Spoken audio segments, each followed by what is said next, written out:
Chapter 967. Guhan suddenly recalled what Wang Jiqiong had told him before. The Red Rabbit Palace was an extremely special test. It was a place that tested one's willpower. Passing this test had nothing to do with the sword wielder's level or power. It only had to do with the sword wielder's willpower. At first, Guhan did not think about this carefully. Now, he realized that Wang Jiqiong was quite right. Facing the Red Rabbit Palace's test, power was completely useless. The only thing that mattered was the sword wielder's own willpower, the sword wielder's control over his own body, and the resistance to his inner desires. More importantly, Guhan realized that this test actually helped him improve quite a bit. At the beginning, there were a few times when Guhan could not help but want to scratch himself. When he was about to touch his skin, he forcefully suppressed it with his willpower. This was a huge training for Guhan's willpower. After a few rounds of scratching, not only did Guhan feel his willpower improve, but he also gained a lot of understanding of sword techniques. He even vaguely found some clues to the fifth move of the Chaos Sword technique. Unfortunately, there were only a few clues. When Ji Han successfully used his willpower to suppress his desire, the test on Ji Han's strength came to an abrupt end. At the same time, the entire test was no longer difficult for Guhan. Guhan could already calmly face the itch on his body. However, Captivating Red's situation was not so good. Guhan had already seen her face struggle at least 7 or 8 times. Clearly, she was currently in a serious struggle. Captivating Red was walking on a tightrope. She could fall off this tightrope at any time. Of course, this had nothing to do with Guhan. She was just an NPC. Help me. Help me. Suddenly, Captivating Red raised her head and looked at Guhan with a pleading gaze. How do you want me to help you? In truth, Guhan did not have much intention of helping Yang Hong. He was just curious as to how Yang Hong would want him to help her in this situation. This was because the Red Rabbit Palace was a test of one's willpower. All of the difficulties actually originated from the participant's heart. The only person who could help her was herself. No one else could help her. Help me grab it, Yang Hong said with red eyes. Don't worry, I'm very serious about the rules here. This place only forbade one from touching oneself, but it did not forbid one from touching another person. One of my friends also used this method to pass through the Red Rabbit Temple, and she also passed smoothly. That's impossible. I can't touch you. Guhan scanned the distance between them and discovered that he was at least 1.5 meters away from Captivating Red. Of course, Guhan's arm couldn't be 1.5 meters long, so it was naturally impossible for him to touch Captivating Red on the other side. Give me your leg. Captivating Red lowered her head and did not dare to look Guhan in the eye. She could only say softly, my leg is waiting for you here. This time, Ji Han completely understood. 2 arms added together might not be 1.5 meters long, but the length of 2 legs added together was more than enough. As long as the 2 of them extended their legs as far as possible, they would definitely be able to touch each other. But will this really work? Guhan questioned. The most I can do is scratch the soles of your feet. That won't relieve much of your itch. Scratch it once. I can't take it anymore. I can't control my hands anymore, Captivating Red said with difficulty. At the same time, she raised her head and looked at Guhan with hopeful eyes. Okay. For some reason, Guhan agreed. Then, he very easily extended one of his slender legs toward Captivating Red. In the end, before he could reach his limit, he had already collided with an equally soft foot. Ah! The moment the 2 feet collided, Captivating Red let out a startling moan. This moan was more high-pitched and seductive than any of the moans Guhan had heard before. In that instant, Guhan felt as if he had returned to the moment when he and Chijian were entangled in bed. This woman's legs are quite long. Guhan felt where the 2 of them had collided. He discovered that Captivating Sword Immortal's long legs extended at least 90 centimeters. This was a length that even professional models would be amazed at. I'm going to scratch. Guhan did not waste any time. After reminding Captivating Sword Immortal, he immediately pressed the sole of his foot against the sole of Captivating Sword Immortal's foot, from the heel to the tip of her toes. Needless to say, Captivating Sword Immortal had indeed been bitten quite badly. Even with his fingernails, Guhan could clearly feel that there were countless small bumps on the sole of Captivating Sword Immortal's foot, and each of these small bumps gave Captivating Sword Immortal a huge itch. Of course, the sole of Captivating Sword Immortal's foot was also densely packed with small bumps. Everyone who had been bitten by mosquitoes in the summer must know very well that the more itchy the body was, the more intense the pleasure of scratching would be. As the saying goes, the more itchy the itch, the greater the pleasure. The torture of scratching Captivating Sword Immortal had already reached the limit of what she could endure. Similarly, when Guhan scratched Captivating Sword Immortal's foot so hard, a powerful pleasure akin to a Category 12 storm instantly rushed from the sole of Captivating Sword Immortal's foot to her brain. The immense pleasure caused Captivating Sword Immortal's pupils to roll out of their sockets. At the same time, a stream of saliva flowed uncontrollably from the corner of her mouth. Then, she couldn't help but open her red lips and roar out a melancholic ballad from her throat. Ah! Ah! Ah! This was simply the most heroic moaning sound Ji Han had ever heard in his life. At this moment, all the teachers of the island countries who had worked hard and groaned before the great calamity had no choice but to kneel before this moaning sound. This moaning sound was so gentle that it seemed as if water could be squeezed out of it. It was as if a bolt of lightning had struck the deepest desires at the bottom of one's heart, causing one's entire body to be completely ignited. Guhan didn't even know how to describe these moans. The most direct effect was that after these moans, the entire Scarlet Rabbit Palace began to moan as well. Captivating Sword Immortal alone had ignited everyone's desire, including Guhan's. Yes, everyone's desire, including Guhan's, had been ignited. Guhan's body, which had been completely emptied by his will with great difficulty, actually became hard to control once more after Captivating Sword Immortal's moans. Guhan's leg began to repeat the scratching action from earlier uncontrollably, as if it was a perpetual motion machine. Even though Guhan's will kept trying to stop his leg, it was useless. Guhan continued to scratch and tickle the sole of Captivating Sword Immortal's foot. When Guhan's footsteps stopped, Captivating Sword Immortal's moans naturally couldn't stop as well. They filled the entire Scarlet Rabbit Palace like demonic sounds, causing the other sword-bearers of the Scarlet Rabbit Palace to be unable to stop their moans as well. With so many sounds gathered together, the Scarlet Rabbit Palace could no longer contain them. Below the Scarlet Rabbit Palace, the Baihu Palace, the Dragon Pearl Palace and the Snake Lady Palace could all clearly hear the moans of the Scarlet Rabbit Palace. Even the Dragon Pearl Palace and Snake Lady Palace above the Scarlet Rabbit Palace could clearly hear the moans of the Scarlet Rabbit Palace. Even in the deepest part of the 12 skyscraping palaces, a pair of eyes lit up as they stared intently at the Scarlet Rabbit Palace. Guhan suddenly felt like he was a pianist. Captivating Sword Immortal's foot was his keyboard, while Captivating Sword Immortal had become the softest piano in the world. She performed a song that even gods couldn't help but want to descend to the mortal world. She played this song for a full 10 minutes until the bottom of the glass cabinet opened again. A powerful suction fan sucked in all the scarlet blood mosquitoes in the glass cabinet. Only then did Guhan realize that the entire test had ended. His will regained control of his body, and he quickly retracted his leg. The moment Guhan's leg retracted, Captivating Sword Immortal lost the pleasure of supporting herself. Her head tilted to the side and she fainted. Guhan's face was ashen. Although he had passed the test of the Scarlet Rabbit Palace, he had still lost control of his will.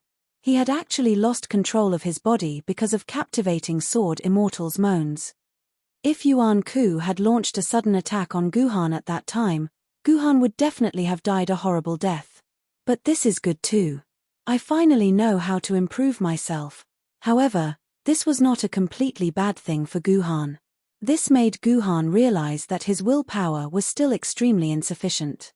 This also meant that Guhan had a lot of room to improve his willpower. At the same time, Guhan also realized that the fifth sword of the Chaos Sword technique had a great connection with a person's willpower.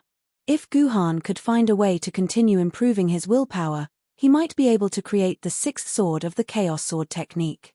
After understanding this, Guhan immediately felt much more relaxed. He temporarily put aside the matter of willpower. Guhan finally had a chance to look at his own body. He wanted to see how cruelly his body had been ravaged by the scarlet blood-black stripes. It looks like a pomegranate with its skin peeled.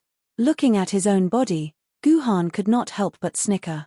This was because Guhan realized that his body had grown fatter out of nowhere. His original organs and skin could no longer be seen.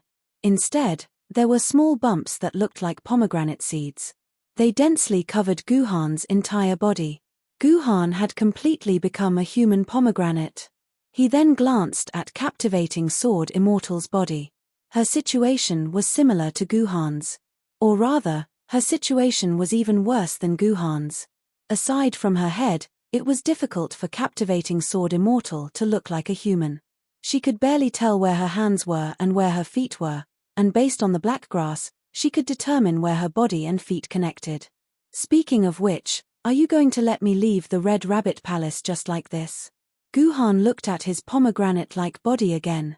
Although hiding this body under his clothes would at most make him look fatter, the tickling sensation caused by the mosquito bumps was still there. Guhan did not want to continue taking the test with these mosquito bumps. Chapter 968. Soon, Guhan realized that his worries were unnecessary. Suddenly, a milky white liquid shot out from the glass cabinet. The milky-like liquid quickly filled the entire glass cabinet. Under the nourishment of the milky white liquid, the itchiness on Guhan's body was greatly suppressed. At the same time, waves of energy entered Guhan's body through his skin, which was covered in pomegranate seeds. The energy that he had lost from resisting the itchiness was quickly replenished by the milk. Soon, Guhan felt that his body had returned to its peak state, and his body was filled with energy. It seemed that the milky white liquid had been specially concocted for the sword bearers to recover their energy. What made Guhan feel strange was that although the itchiness quickly disappeared under the effect of the milky white liquid, the small bumps on his skin were still there, showing no signs of subsiding. Could it be that the milky white liquid could only suppress the itchiness? While Guhan was puzzled, Yang Hong slowly woke up. Seeing that the small bumps on her body were still there, she immediately said to Guhan, "Cut your skin and release the blood in your body. That's the only way to make these bumps disappear." Hearing Yang Hong's words, Guhan did not hesitate. He directly condensed a sword chi from his fingertip and cut his arm, letting red blood flow out of his blood vessels. The milky white liquid instantly mixed with a pink color. It's useless. After waiting for a few minutes, Guhan found that the mosquito bumps on his skin did not show any signs of subsiding. Of course, just your blood alone is not enough. They need 2 different types of blood to activate the detoxification function of the antidote. Otherwise, why would they lock 2 participants in a glass cabinet? Wouldn't it be easier for each person to have a cabinet? Yang Hong said with a red face, "But I used up too much energy just now, and this antidote can't completely recover my energy. I don't have the energy to condense my sword essence into sword chi." "I understand." Guhan nodded, and a small strand of sword chi flew out, gently making a cut on her arm. The second strand of blood successfully fused into the milky white liquid. It was just as Yang Hong had said. When the 2 streams of blood and the milky white liquid merged, the mosquito bumps on Ji Yuhan's skin quickly disappeared. In just a few minutes, Ji Yuhan's skin had returned to its original delicate state. It was as if he had never been bitten by the mosquitoes at all. However, at the same time, the color of the milky white liquid quickly faded. When all the mosquito pustules on Ji Yuhan's body disappeared, the entire liquid became transparent like water. Ji Yuhan and Captivating Red were once again able to see each other with sincerity. "Don't look." Yang Hong was still very sensitive to the protection of her body. She immediately used her hands to cover the key parts of her body. However, no matter how fast Captivating Red's reaction was, she couldn't outrun Guhan's eyes. Guhan still managed to catch a glimpse of Captivating Red's entire body. "Pervert." Captivating Red glared at Guhan and cursed under her breath, "Go back and see your wife." It was also at this moment that the liquid in the glass cabinet began to rapidly recede. At the same time, the ring that was stuck on Ji Yuhan's neck loosened. The glass cabinet's door lock also let out a ticking sound, indicating that it had opened. This meant that the Red Rabbit Palace's test had ended. Ji Han could now leave the glass cabinet. Can I ask you a question? Guhan curled his lips slightly, then jumped out of the glass cabinet, leaving his white back facing Captivating Red. He asked curiously, why is the Red Rabbit Palace a test like this? It's quite appropriate to name this test Mosquito Palace, but what does this have to do with the Red Rabbit Palace? You don't even know this? Captivating Red looked at him as if he were retarded. You can know the answer to this question, but you have to tell me what the Baihu Palace's test is. Let's exchange questions, no one will lose out. No problem. Guhan nodded. Then I'll answer your question first. According to Fleeting Gendi's words, only the most loyal Red Rabbit can withstand such torture. This is a test given by the party and the people to a loyal Red Rabbit. Captivating Red explained. Red Rabbit. Are you talking about the Red Rabbit horse? Although Guhan wanted to ask Captivating Red, it was obvious that the Red Rabbit was not a Red Rabbit horse. It was a different creature. Although Ji Han was very curious about what Red Rabbit was referring to, he suddenly didn't want to ask any more questions. That was enough. All right. It's time for you to answer my question. What is the Baihu Palace's test? Captivating Red fell into deep thought about the Baihu Palace. My friends have told me many secrets about the 12 skyscraping palaces, but they have never told me what the Baihu Palace's test is. It feels like they're hiding it from me on purpose. They're not hiding it from you on purpose. They're just too embarrassed to tell you. As he spoke, Ji Han quickly put on his clothes. Before he left the room, he lifted the red cloth and said, "Remove that hand of yours. You'll know what the White Tiger Palace means. Pervert. Bastard. I won't show it to you." Yang Hong thought that Ji Han was teasing her, trying to trick her into revealing her privacy. But when Captivating Red raised her head to curse at Guhan, she realized that there was no one in the room. Liar. How could this have anything to do with White Tiger? I don't believe it. Although she said that she didn't believe it, Yang Hong still looked around furtively, and then moved her hand away.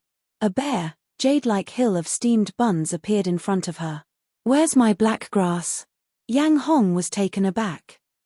She suddenly remembered that her sister had once told her that in order to remove the mosquito bumps on the surface of her body, the milky white liquid would inevitably remove some of the hair on her body as well, so it was normal for her to be naked down there. However, Captivating Red immediately thought of what had happened in the Baihu Palace. She recalled that the black grass in the Baihu Palace had also been removed in an inverted triangle. Her entire body trembled, and her skin turned as red and purple as its name suggested. This pervert. It was unknown whether Captivating Red was calling Kanzu a pervert or Guhan a pervert. Due to her clothes, Captivating Red left the Red Rabbit Palace about 10 minutes later than Guhan. She thought that these 10 minutes were nothing to be afraid of, and that she could catch up to Guhan in the next palace. Because the Red Rabbit Palace's test was too abnormal, the number of sword bearers who could pass the Red Rabbit Palace's test in the past 10 years was less than 1,000. Therefore, the number of sword bearers staying in the palace behind the Red Rabbit Palace was very few.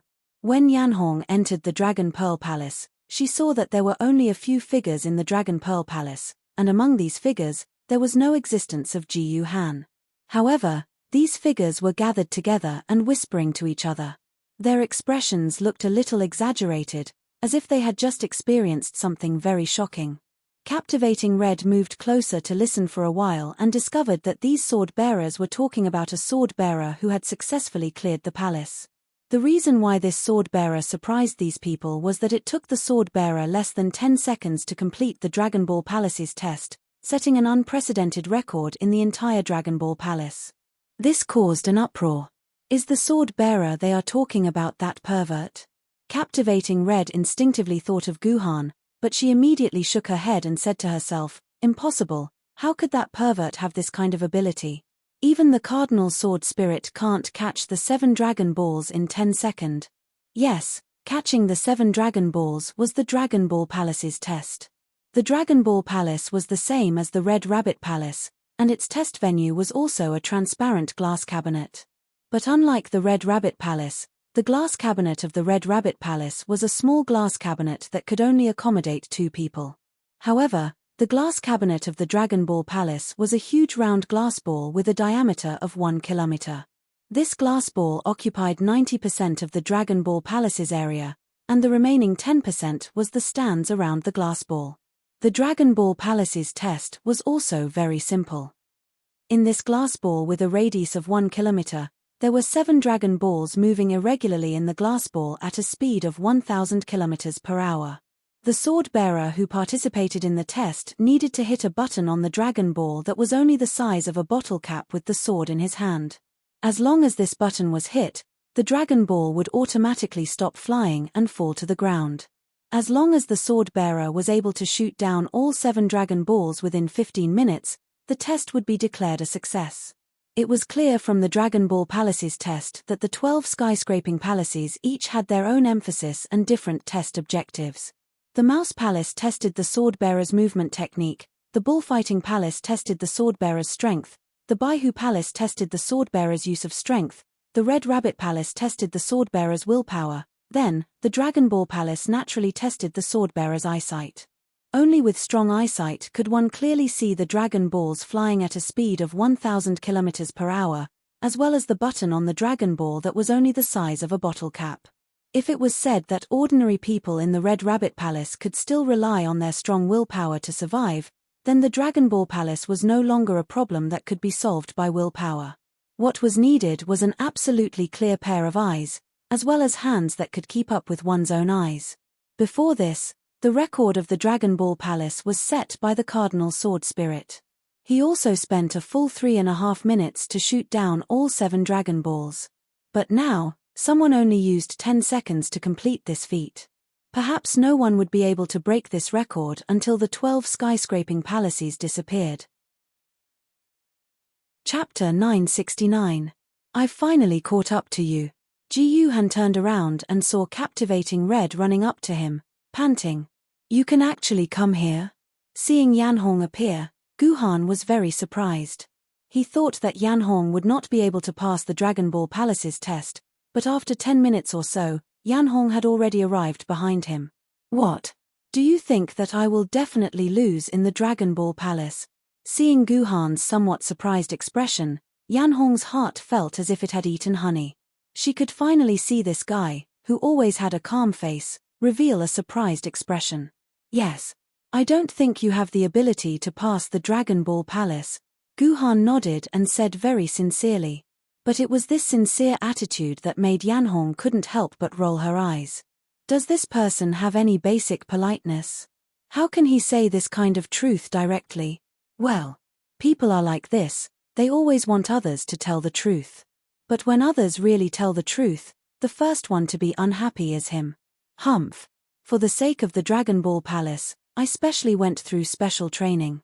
I deliberately got 7 Dragon Balls that are exactly the same as the ones in the Dragon Ball Palace and trained in the company for 2 months. This is just a piece of cake for me, Yan Hong said proudly, but in fact, only Yan Hong knew how guilty she was in her heart. It was true that she had indeed trained for 2 months, but in these 2 months, Yan Hong was able to successfully complete the challenge less than 5 times. This was based on a total of more than 500 practices. Therefore, Yan Hong herself did not have much confidence in passing the Dragon Ball Palace's test. What Yan Hong didn't expect was that when she really stood inside the Dragon Ball Palace's glass ball, she didn't know if it was because she had ruthlessly tempered her will in the Red Rabbit Palace, but she was unexpectedly calm and focused in the Dragon Ball Palace. The Dragon Balls in Yan Hong's eyes seemed to be a lot slower than before. After experiencing a few initial failures, Yan Hong found the feeling and hit the switch of 3 Dragon Balls in a row. This also stimulated Yang Hong's confidence. Once a person had confidence, everything would be exceptionally smooth. In the end, it only took Captivating Red 13 minutes to successfully hit the switch on all 7 Dragon Balls, passing the test of Dragon Ball Palace. She closely followed behind Guhan and arrived at Lamia Palace. Strange. Didn't you arrive 20 minutes earlier than me? Why isn't he moving? I thought you would be like the Dragon Ball Palace just now, passing this place in less than 10 seconds.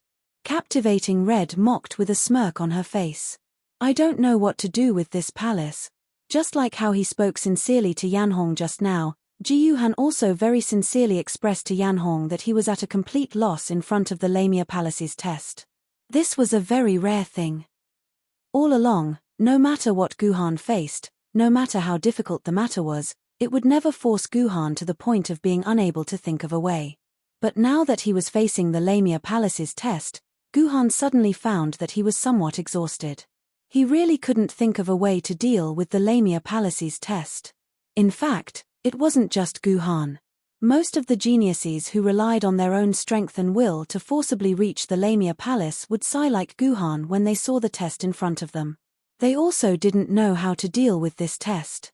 Lamia Palace was the 6th palace of the 12 skyscraping palaces, and only 8 palaces were revealed in the entire 12 skyscraping palaces. The previous strongest, Cardinal Sword Spirit, had only passed the test of the 7th palace and was stuck at the position of the 8th palace. In fact, according to the records, there were less than 7 geniuses who had passed the Lamia Palace's test since the appearance of the 12 skyscraping palaces. At this moment, there was no one in the entire Lamia Palace. The entire palace was empty except for Guhan and Yan Hong, who had come here to take the test. So the question was, what kind of test did the Lamia Palace have? How could a peerless genius like Guhan be stumped here? There were 2 lotus-shaped platforms in the middle of the goddess palace. The 2 lotus platforms were about 10 meters in diameter and were surrounded by circles of lotus petals, forming a hole with a radius of about 3 meters at the top. On each of the 2 lotus seats, there was a pitch-black python with 7 golden thread-like lines on the surface of its body. The giant python's scientific name was golden silk python. However, it was worth mentioning that these 2 golden silk pythons were not Yuan Ku, but just ordinary pythons. They could not cause any harm to a famed sword-level swordsman. Of course, the test did not require the sword wielder to kill the python. On the contrary, the sword wielder could not harm the python at all. What the sword wielder needed to do was to entangle with the python. Did it sound a little confusing? Looking to the side of the lotus platform, one could see rows of clothes racks in the northwest corner of the Lamia Palace. However, the clothes on the racks were not ordinary clothes. They did not have sleeves or trousers, and looked like a long sack. There were no decorations on the surface of the clothes. There were only 7 golden threads drawn from the collar to the end of the clothes on a pure black background. It looked exactly the same as the skin of the golden silk python on the lotus platform. Obviously, this was not ordinary clothes, but snakeskin clothes. As the name suggested, after wearing it, the user's hands and feet would be tied together, and the user would become like a snake. After wearing this clothes, the user would become a lamia with the body of a snake and the head of a human. This was naturally the origin of the name of the Lamia Palace. Clothes were naturally meant for people to wear, and these clothes were placed here for the swordsmen who came to participate in the test. So what did the swordsman have to do after wearing the snakeskin clothes? The answer was very simple. According to the explanation of the Lamia Palace, the golden silk pythons on the 2 lotus platforms were a male and a female golden silk python.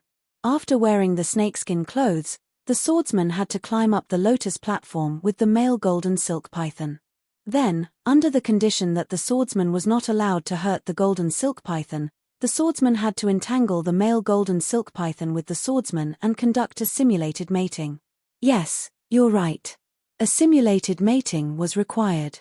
The snake's organ was at its tail, and the snakeskin clothes worn by the swordsman were also designed to simulate the organ of a female golden silk python.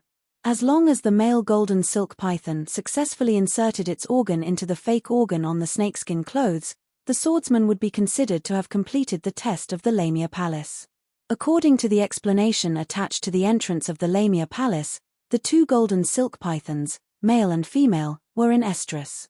The swordsman had to carefully observe the behavior and habits of the female golden silk python during estrus, and then simulate these habits beside the male golden silk python so that the male golden silk python would mistake the swordsman for the female golden silk python, and then have sex with the swordsman. Sure enough, this was another perverted exam question. After experiencing the Dragon Ball Palace's seemingly normal test, Ji Yuhan thought that the sword ancestor would restrain his mind and cultivate his nature, and would no longer make this kind of strange and perverted question. Unexpectedly, when it came to the Lamia Palace, Khonsu's abnormality actually went a step further and directly made the swordsman play a simulated mating game. However, Guhan also clearly understood the purpose of the Lamia Palace test. To put it bluntly, the Lamia Palace test was to test the swordsman's ability to observe and imitate. Only by thoroughly observing the various behaviors of the female golden silk python and then perfectly simulating it could it be possible to successfully pass the test of the Lamia Palace. The difference between a snake and a human was very big. Even if the swordsman wore snakeskin clothes, he would still be worlds apart from the real female golden silk python. Moreover, in addition to relying on eyes and behavior, golden silk pythons relied more on the other party's scent and some extremely subtle details to distinguish their mates.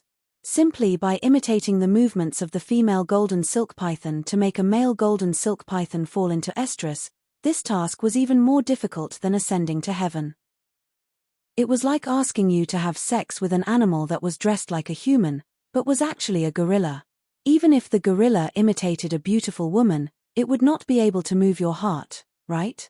However, on second thought, if it was a beautiful snake with a human body and a snake's tail, or a mermaid with a human body and a fish's tail, he would be able to accept it. Let me quietly ask everyone, if there really was a mermaid in front of you, would you be able to make a move? Guhan had lived for so long. Sometimes, he had no moral integrity, but sometimes, he was also very particular about moral integrity. Imitating a female golden silk python to seduce a male golden silk python to have sex with him was undoubtedly beyond Guhan's bottom line. After figuring out the rules of the Lamia Palace, Guhan almost turned around and left. If it wasn't for Tomono Kakaze desperately holding onto Guhan while flying in the air, begging Guhan with her small teary eyes to find the edge of this dungeon's bug and save her life, Guhan might have already given up on the 12 skyscraping temples test. Of course, apart from Tomono Kakaze's desperate pleading, Guhan also knew that he had to pass through the Lamia Palace. This was because after entering this dungeon, Guhan did not find any exit passage, and the exit button on the operation interface had disappeared. According to Guhan's speculation, apart from the last method that he had no idea if it would succeed, the only way to leave this dungeon was to clear the entire 12 skyscraping temples. If Guhan did not want to be trapped in this dungeon for the rest of his life, then Guhan had to pass through the Lamia Palace test. However, asking Guhan to seduce a male golden silk python required a lot of courage, so Guhan was stuck at the entrance of the Lamia Palace until Captivating Red arrived. Chapter 970. So, are you going up or not? Seeing that Guhan was still standing at the entrance of the Snake Lady Palace, Captivating Red poked Guhan's back and asked in a cheeky manner. I don't know. Guhan spread his hands. I still need to think about it. Then I'll go first.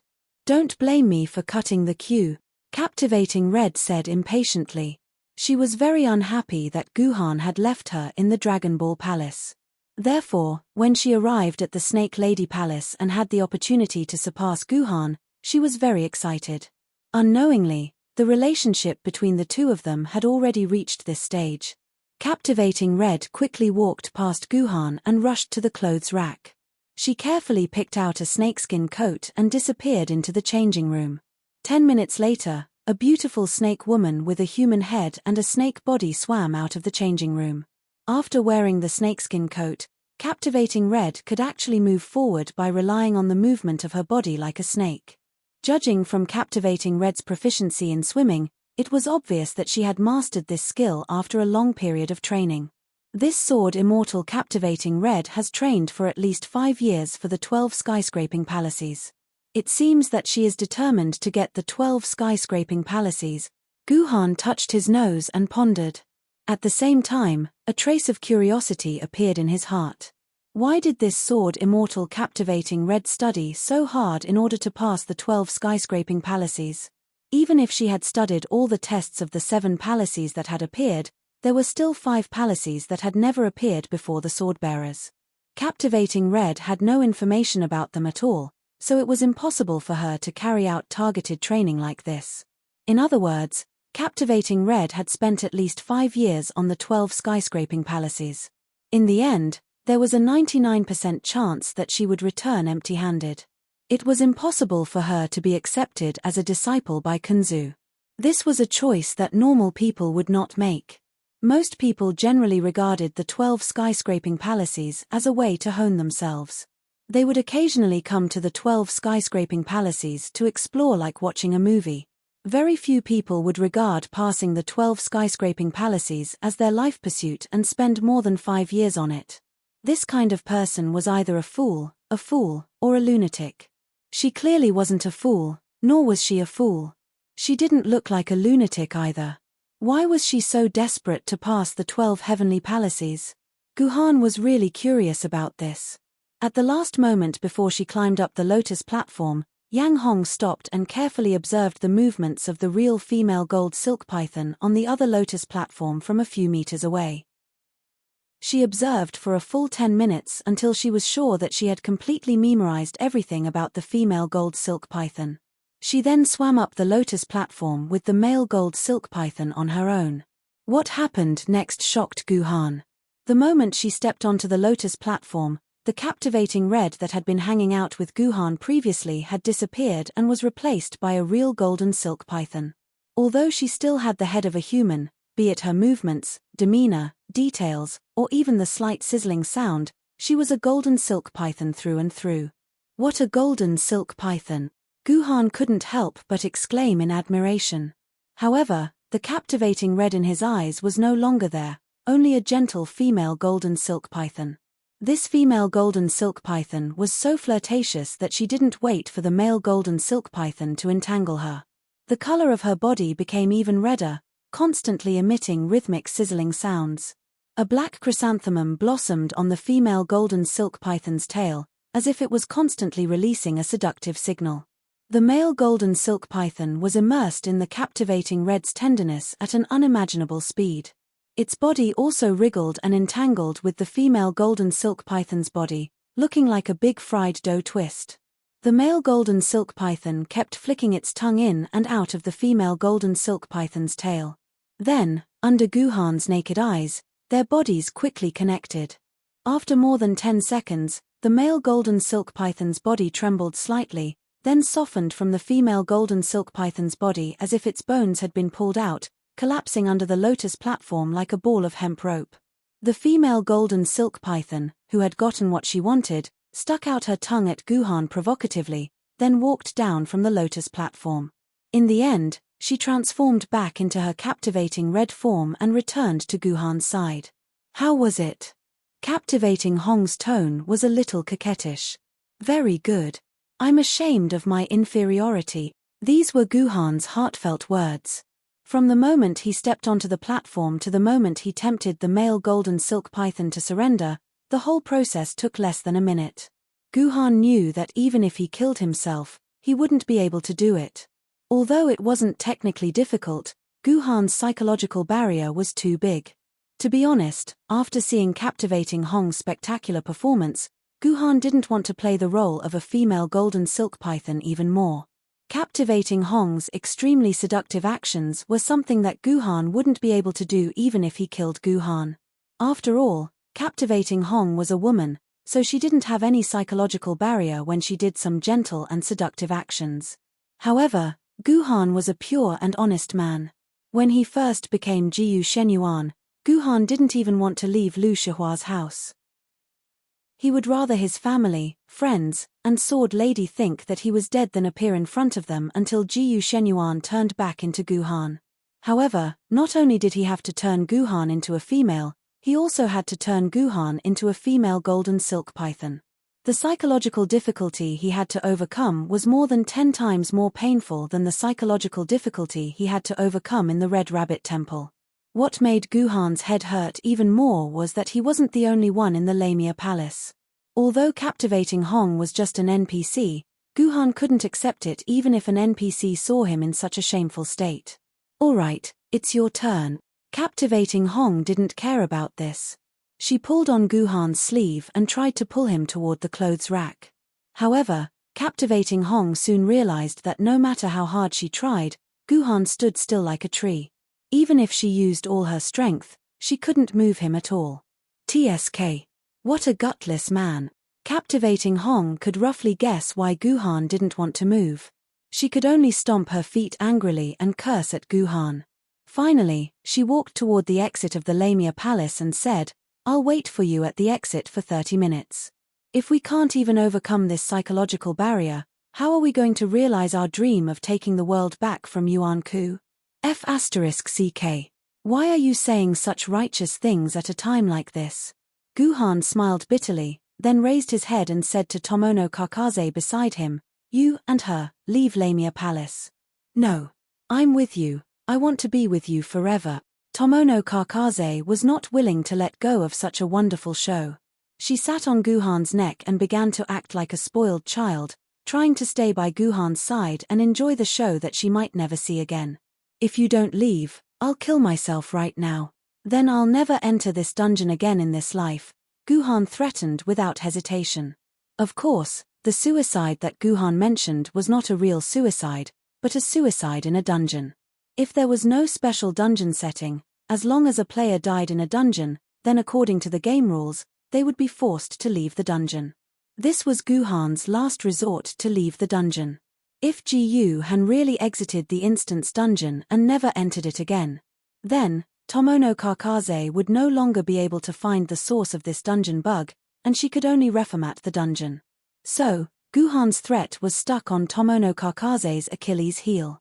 Although Guhan had a vague feeling that even if he killed himself, he would not be able to leave this dungeon, Tomono Kakaze did not dare to take this gamble. She could only pull a few strands of Guhan's hair, then followed behind Yang Hong and flew out of Lamia Palace. Now, only Guhan was left in the entire Lamia Palace. Is this guy really that scared? Outside Lamia Palace, Yang Hong had been waiting in boredom for 29 minutes. In another minute, the 30 minutes that Yang Hong and Guhan had agreed on would be up. If it wasn't for the fact that one couldn't turn back and enter a certain palace after leaving it, Yang Hong would definitely sneak back and take a peek at the scene where the cold Gu Han had transformed into a soft and charming snake woman. She wanted to see what it looked like. Trash. What a waste of my 30 minutes waiting for him. In the end, the time jumped to exactly 30 minutes, and Guhan still had not left Lamia Palace. Yang Hong's face flashed with a very obvious trace of disappointment. Clearly, this man did not have the courage to break through his gender. She had really misjudged him. "Forget it, let's go. Liu Qingmai, you will have to face the next challenge alone." After saying that, Liu Qingmai walked into the palace without looking back. Liu Qingmai was Sword Fairy Yang Hong. This was her real name, a name that was not recorded in the history books. About 5 minutes after Liu Qingmai left, a figure floated out of the Lamia Palace. "I say, Guhan, that little girl has been waiting for you here for a full 30 minutes. Why didn't you come out earlier?" Liu Qingmai did not know that she was actually not waiting for Guhan alone. There was also a little loli who had been pouting the whole time waiting for Guhan to appear with her. Just a little bit. Guhan's face was as stiff as a stone. It was obvious that what happened in Lamia Palace would never be mentioned in Guhan's life. In fact, when the three lolis, Tomono Kakaze, Qing Pin, and Duyu gathered together, Tomono Kakaze had leaked some information. After that, Qing Pin and Duyu said that they did not know where Tomono Kakaze had disappeared to for a full 3 months. Chapter 971. The Road Palace, the 7th palace of the 12 skyscraping palaces, had troubled humans for 7 years. No one had been able to pass through the Road Palace until the Cardinal Sword Spirit appeared out of nowhere. The Road Palace was finally broken through. In fact, the Palace of the Roads was probably the simplest of all the previous trials. Every participant that entered the Palace of the Roads would be assigned to a road that was about 1 kilometer long. The sword bearer only needed to clear the road, which meant sweeping the road. There was no other trash on the road. There were only withered leaves. This was a real fallen leaf, light as a feather. With a gentle sweep of the broom, it would be swept into the trash bin without any difficulty. There was no time limit to the Malakong Palace test. As long as you were willing, you could spend a few years to complete the task in the Malakong Palace. It seemed like the Malakong Palace test should be very easy to pass. However, up until now, only 3 people, including the Cardinal Sword Spirit, had passed the test. Other than the Cardinal Sword Spirit, the other two were good friends of the Cardinal Sword Spirit. Clearly, they found a way to pass through the Meluo Palace after receiving the Cardinal Sword Spirit's hint. In other words, until now, only the Cardinal Sword Spirit had actually found a way to pass through the Meluo Palace. What was so difficult about the Malukong Palace? It was actually able to block so many outstanding geniuses here, making them unable to advance even an inch. Because the fallen leaves here could never be cleaned up. When the participants set foot on their own 1-kilometer road, they would be surprised to find that the whole road was actually not dirty at all. On the contrary, it was very clean and tidy. There was only one fallen leaf on the ground on the whole road. Of course, the contestants didn't believe that the road maze test would be as simple as cleaning up a fallen leaf. However, after they carefully searched the road several times, they helplessly discovered that there was only one leaf on the entire road. Could the Malukong Palace be a welfare checkpoint that Master Kanzu gave us to rest? When the participants threw the leaf into the trash bin that the Malukong Palace had given them, they realized that Kanzu was really a crazy person. Because once the leaf left the road, 2 leaves would immediately float down from the ceiling of the road palace. When the sword bearers threw 2 more leaves into the trash bin, 4 more would fall from the ceiling. At this point, everyone should have understood what Kanzu was trying to do. That's right, once the leaves in the street palace were cleared, there would be twice as many leaves falling from the ceiling. In the beginning, it was still 2 leaves, 4 leaves, 8 leaves, 16 leaves, 32 leaves. In less than 20 leaves, the number of leaves falling from the sky would reach an extremely terrifying number. There was once a very stubborn swordbearer who thought that Kanzu might be testing the swordbearer's patience in this stage. That was why he used this seemingly endless amount of fallen leaves to make things difficult for himself. In fact, these fallen leaves would not multiply infinitely. As long as he had perseverance, patience, and perseverance, he would be able to wait until the day when the clouds would disperse and the moon would appear. If this swordbearer kept on sweeping and sweeping, it was said that he had already swept the leaves 30 times after staying in the Malukong Palace for half a year.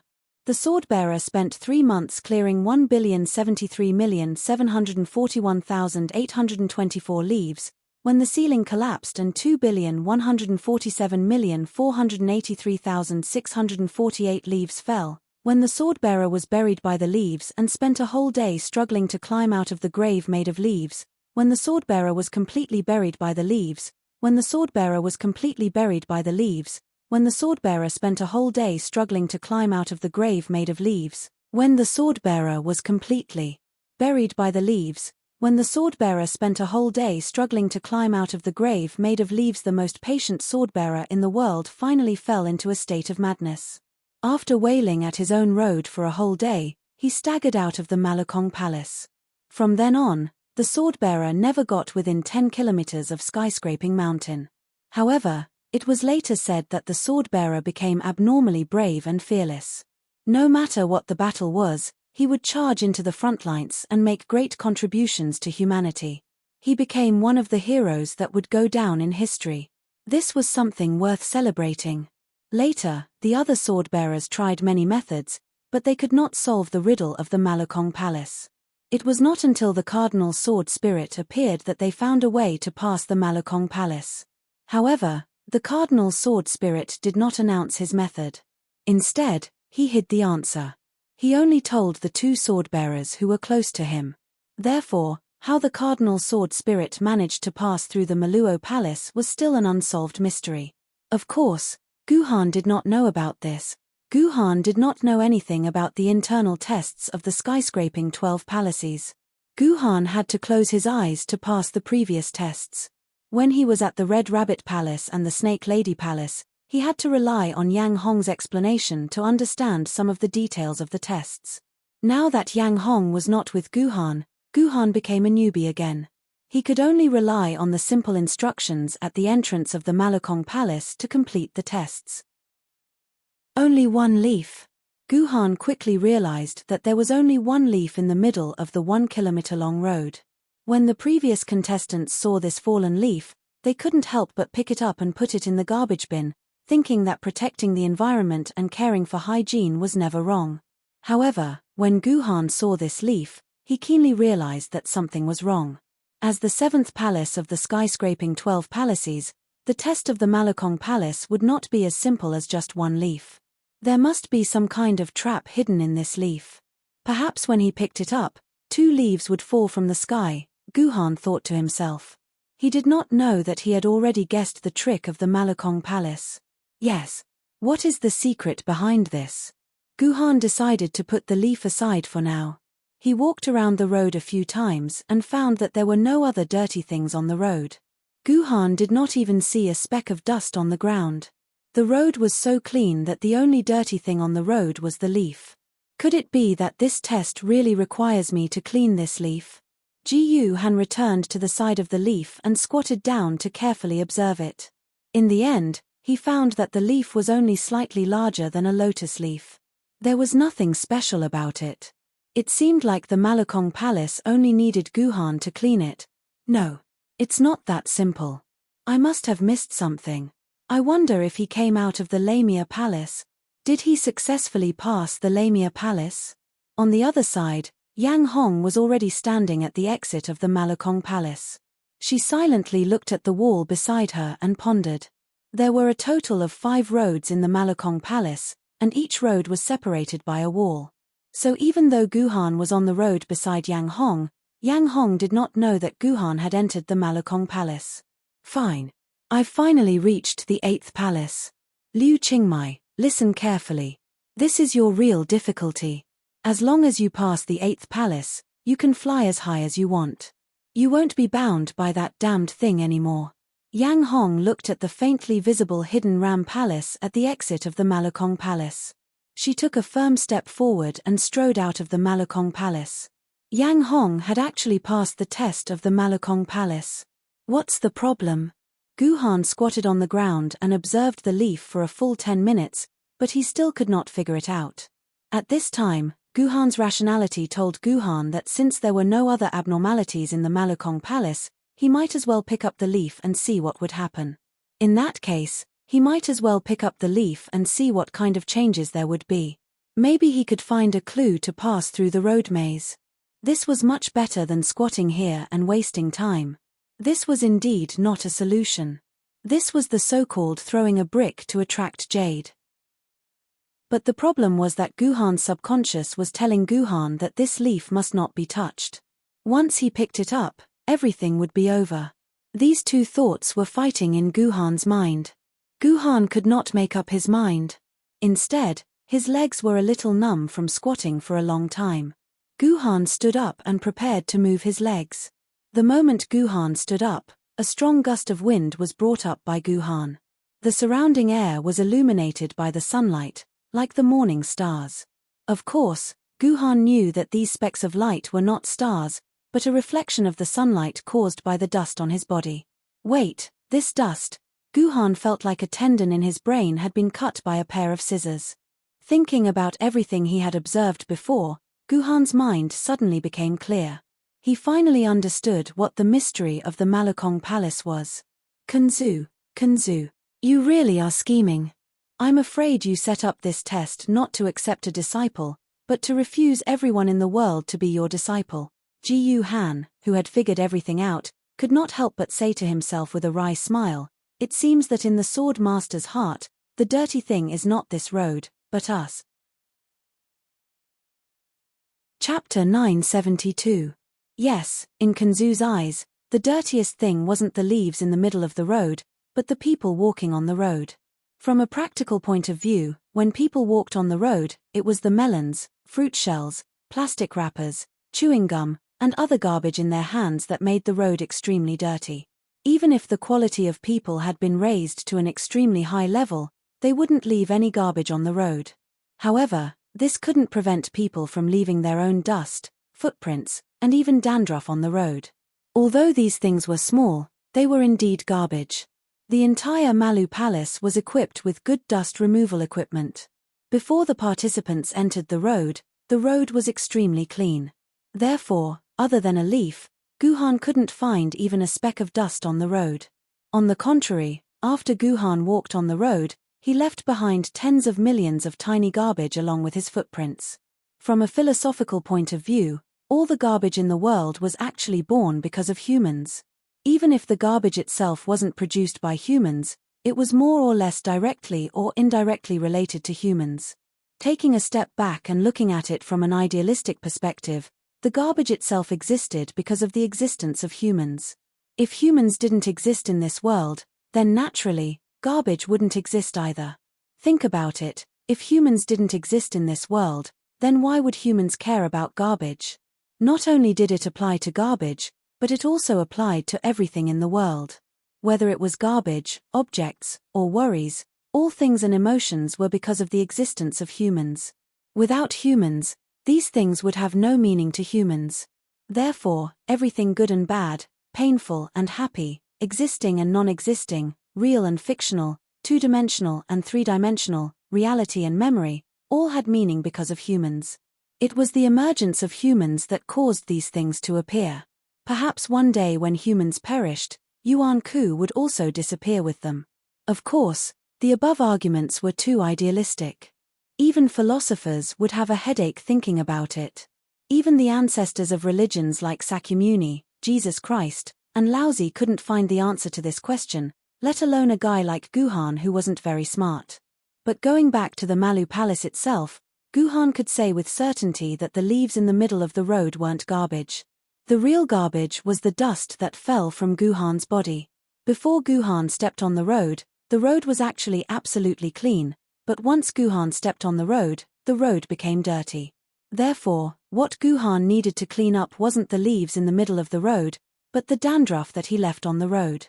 It seems that if I want to pass through the Malu Palace, I have to clean up the garbage I left behind, Guhan thought, and then tried to test his idea. I don't know if you have experienced this before, but mopping the floor in the hotel lobby is a very skillful thing to do. This was because dirty shoes stepping on the wet tiles would inevitably leave a black footprint. Under normal circumstances, the kind of mopping the floor while walking forward would never be able to clean the ground, and it would only leave original black footprints. At this time, it was necessary to mop the floor upside down. While retreating, he used the mop to clean the footprints on the tiles. This was also what Guhan was doing now. After Guhan took 2 steps forward, he immediately turned around and tried to clean up the dust and dandruff left by the previous step. At this time, ordinary brooms completely lost their function, because brooms could never clean the dust on the ground. Guhan tried to use his sword energy to clean the ground. The sword energy rolled up the dust he had left on the road before, and then condensed the dust into a small ball, which Guhan threw directly into the garbage basket. He leaned over and looked at the place he had just stepped on. As expected, it was as white as new, and not even a trace of dust could be seen.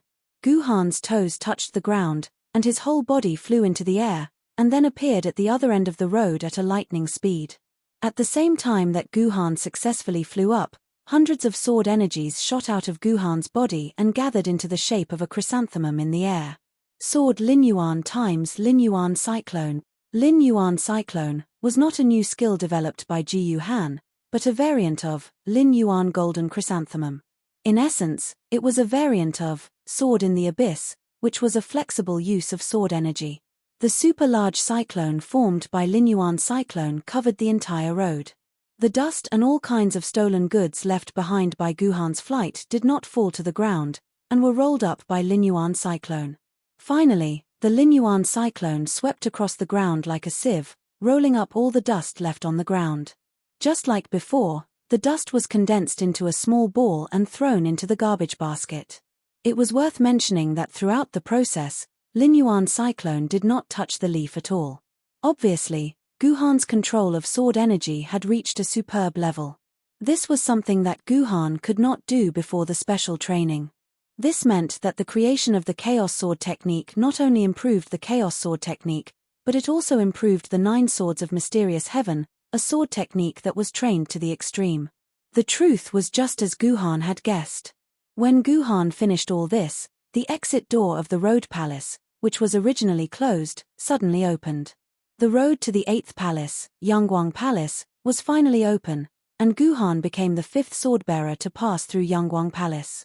So tired. Although the exit door had opened, Guhan did not immediately go to the exit.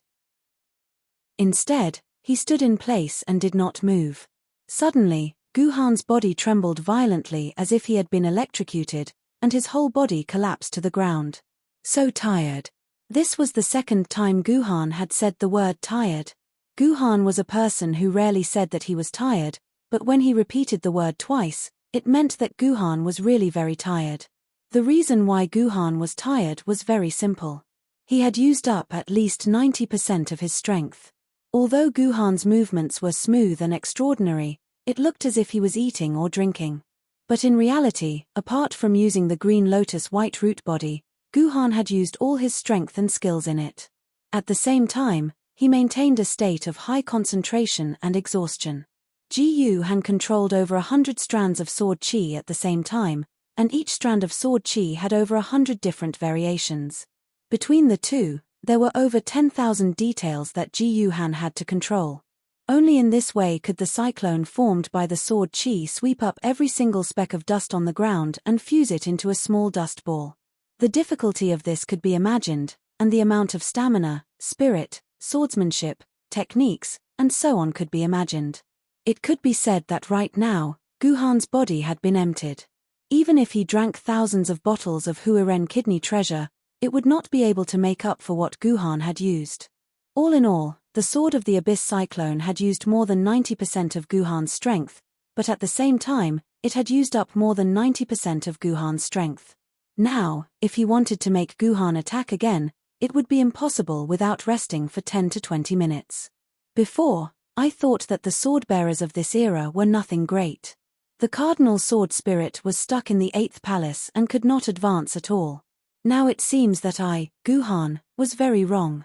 Since this Cardinal Sword Spirit could pass the test of the Meluo Palace, then it has at least 90% of my strength. Maybe its strength is even higher than mine. As expected, none of the sword-bearers who can become emperors in the future can be underestimated. Guhan, who was sitting on the ground and panting heavily, thought to himself in shame. During this period of time, following the rapid improvement of his Chaos Sword technique, Guhan felt a little smug. He did not even take the Cardinal Sword Emperor, who was an Emperor Sword level sword wielder in history, seriously. He was really too arrogant. On the one hand, he felt guilty about the Cardinal Sword Spirit. On the other hand, for the first time, Guhan was worried about the road ahead. Although the previous tests were very difficult, in reality, Guhan did not even use a quarter of his strength. In other words, he had completely exploded his willpower at the Red Rabbit Palace. He still hid a lot of his true strength. So, although there were still 6 palaces that he had not passed, Guhan was still very confident. He felt that he could easily pass the later levels, so he did not care about the later palaces. But after using all of his strength to pass the Road Palace, Guhan realized that he was wrong. As the 7th palace, the Road Palace's difficulty had suddenly increased to such a level. If the 8th palace's test increased by an insane amount, then Guhan felt that he could happily type GG and see if committing suicide could force him out of the instance dungeon. Sword Fairy Scarlet should have failed and turned back. Guhan thought to himself. With the difficulty of the Road Palace, Sword Fairy Scarlet definitely could not pass it. After sitting on the ground and resting for about 10 minutes, when he felt that his strength had recovered by half, Guhan slowly stood up and walked firmly and heavily towards the 8th palace, Yangguang Palace. Looking at the pair of goat horns on top of the Yangguang Palace from afar, Guhan felt a faint trace of fear, but at the same time, Guhan's body and emotions started to become excited.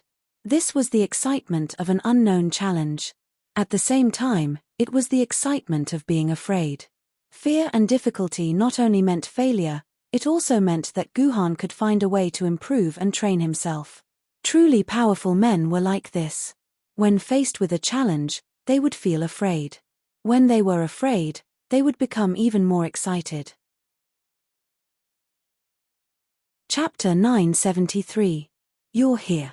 When Guhan saw the Scarlet Sword Immortal appear before him, he was stunned. Even a dabbler like Sword Immortal Scarlet had been able to pass the trial of the Heavenly Road Palace and arrive at the entrance of the Yangguang Palace. Just how had she passed the trial? Could it be that Guhan was blind? Did I see wrong? Was Sword Immortal Scarlet Sword Immortal a swordsman like him? Why can't I be here? If even you can pass the test, why can't I? Yang Hong angrily glared at Guhan, seemingly angry that Guhan was looking down on her. However, amidst the anger, there was a hint of joy. This was the joy of being able to see the frigid cold again. My apologies. I didn't expect you to be able to control sword chi to such an extent, Guhan said sincerely. He could not believe his own eyes. He had actually misjudged an expert like Captivating Red. Sword chi? Why are you controlling the sword energy? Captivating Red's eyes widened in confusion. Don't tell me you don't have sword chi to clean up the rubbish you left on the road.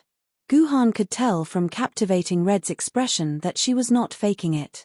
Could it be that Captivating Red really had not used her sword chi? Did she have some other way to clear away the dust and trash?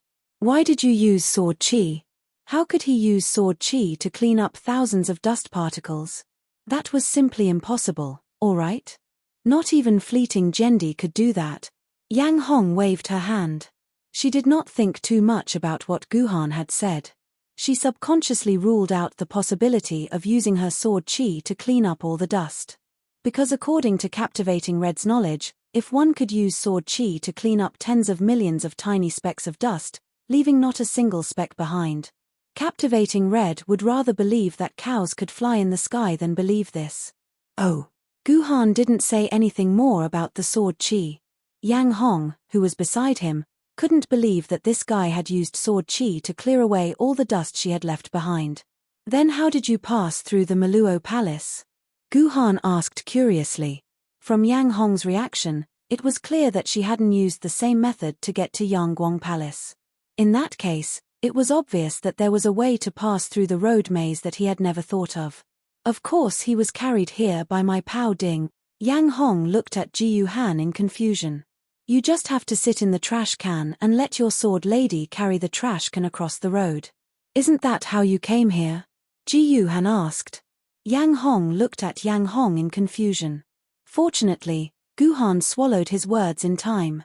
Otherwise, he would have spat out a mouthful of blood. After hearing Yang Hong's words, Guhan realized that he had made a grave mistake. He had used the stupidest method in the world to pass the Meluo Palace. He had thought himself clever, but in the end, he had done such a stupid thing. Even though Yang Hong's explanation was vague, it was enough. Guhan immediately realized what the real way to pass the Meluo Palace was. In the Meluo Palace, Guhan had overlooked something very important. It was a trash can that was provided to Guhan at the entrance of the Meluo Palace. Guhan had thought that the trash can was only used to store trash. He hadn't realized that there was a deeper meaning to it. It was actually the most important tool in the entire Meluo Palace. Now that he thought about it, this trash can was much bigger than normal trash cans. It could easily fit a person in it, and it was also equipped with a sealed trash lid. This trash can was also in a dust-free environment like the Meluo Palace. There was no dust on it either. The sword wielder only needed to sit in the trash can and cover it with the trash lid. Then, the sword wielder's dust would naturally not fall from the sword wielder's body onto the road. Of course, once the sword wielder sat in the trash can, it would be impossible for him to move the trash. Then, a second person would need to carry the trash can across the road to the exit of the Meluo Palace. In fact, this thought had flashed through Guhan's mind before.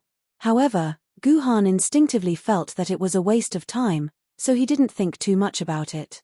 This was because if someone carried the trash can across the Meluo Palace, then even if the sword wielder inside the trash can did not leave any dust behind, the person carrying the trash can would leave behind some dust. However, Guhan didn't realize that there was an existence in this world that was also the cleanest without a single speck of dust on its body. This existence was naturally the sword wielder's sword wielder. After transforming from sword form to sword maiden form, the sword maiden was in the cleanest state. Just like the dust-free Meluo Palace, there was not a speck of dust on its body. Therefore, after transforming into sword maiden form, the sword maiden only needed to take off her clothes and carry the trash can across the road naked. Then, not a speck of dust would fall on the road, and it would be easy to pass the test of the Maluo Palace.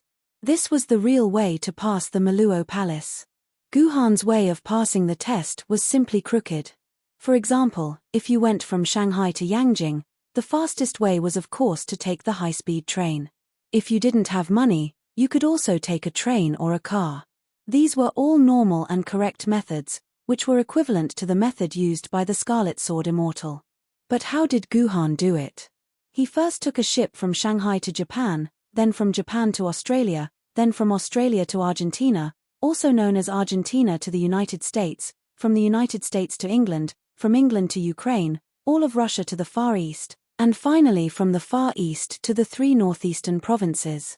Then, he walked from Shenyang to Yangjing. This was equivalent to walking around the entire Earth. After all, the Earth was round. With this description, everyone could understand how crooked Guhan's method of passing the test was. Originally, Guhan did not think that the difficulty of the Maluo Palace would suddenly increase by so many times. Now, it seemed that the Maluo Palace was not the most difficult of the 7 palaces. Instead, it was the easiest palace. After all, even the first test of the Maluo Palace required a clean and beautiful movement technique. At the very least, it could stump 80% of the sword-bearers. However, the Maluo Palace was not difficult at all. 1 sword maiden was enough. This made Guhan feel strange. Why did the Maluo Palace's difficulty suddenly decrease to such a degree? What exactly was the Maluo Palace testing the sword-bearers? Before Ji Han could think any further, he was shaken awake by Captivating Red. "Hey, do you know how to fly?" Captivating Red asked expectantly. "Hey, can you fly?" "Fly?" Guhan looked at Scarlet Sword suspiciously. In theory, as a famous sword-bearer, Guhan should not be able to fly. This was an ability that only spirit sword-bearers had. However, if it was only a short distance, such as the 1-kilometer-long road in the Maluo Palace, Guhan was confident that he could rely on his Qinggong to cross it. Even if it was a long flight, with the sword practitioner's inscription of the 9 swords of mysterious heaven, Guhan could fly over 100 kilometers without a problem. Therefore, Guhan should be able to fly. Therefore, how to answer Scarlet Sword's question became a very particular matter. It all depended on Guhan's own intentions. "I can't fly." In the end, Guhan gave Scarlet Sword this answer. "That's great." Scarlet Sword clapped her hands happily.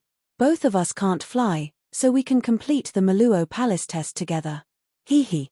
And here I was wondering why you were waiting for me here. So it's because you want us to complete the test together." Guhan rolled his eyes at Scarlet Sword, causing her to lower her head in embarrassment. "I would have waited for you even if it wasn't the 2 of us. Tell me, what is the test of the Maluo Palace? Why is there a need for 2 people to complete the test together? Does Fleeting Jendi not know that not many sword-bearers have the ability to reach the 8th Maluo Palace? The probability of 2 people reaching the 8th Maluo Palace at the same time is less than 0.1%. Where did Fleeting Jendi get the courage to set the test as a 2-person test? That's strange." Guhan narrowed his eyes. Guhan was indeed surprised. Just as Ji Han had said, the biggest problem any swordbearer who reached the Yangguang Palace would face was not the difficulty of the trial, but the fact that they could not find a helper who could pass the trial with them. "It's not like that. Let me explain." Scarlet Sword immediately began to explain.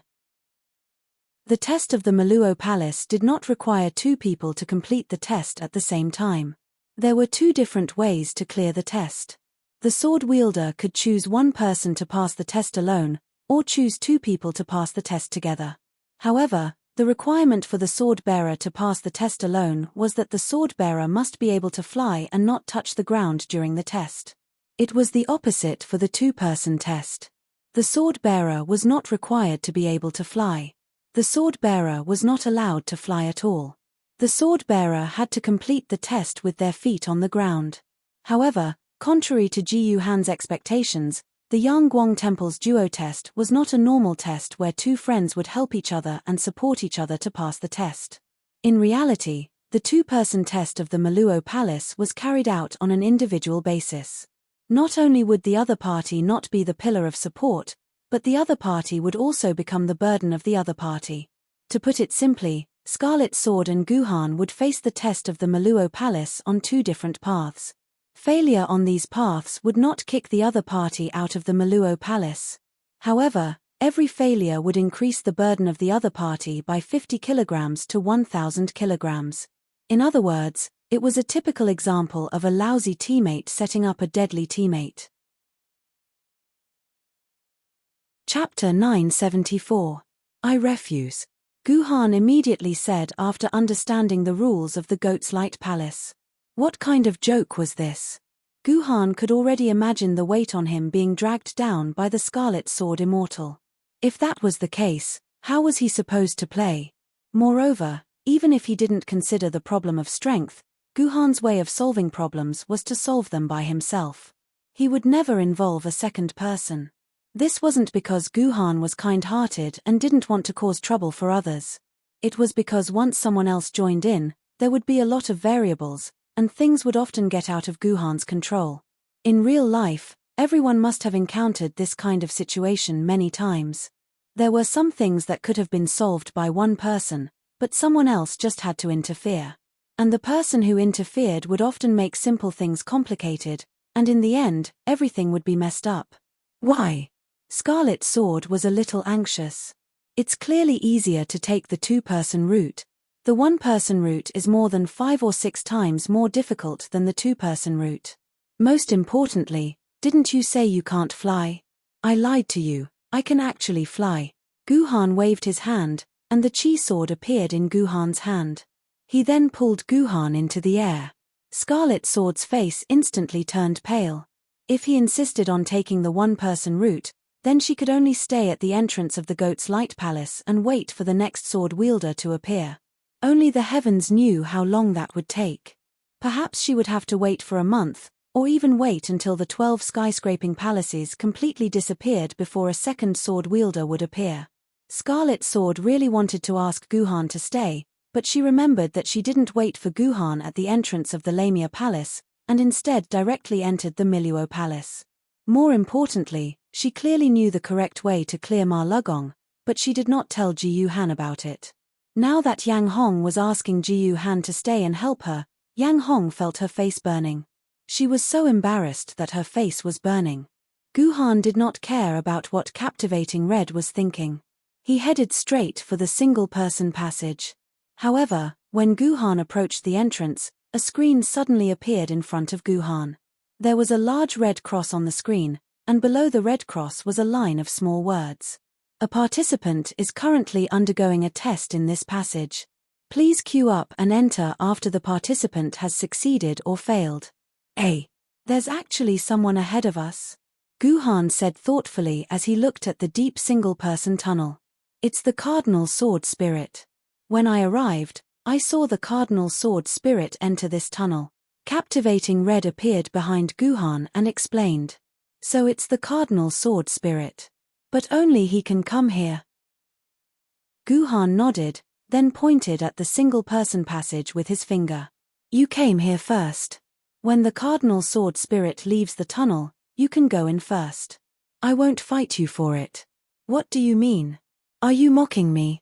Captivating Red's eyes instantly turned bright red.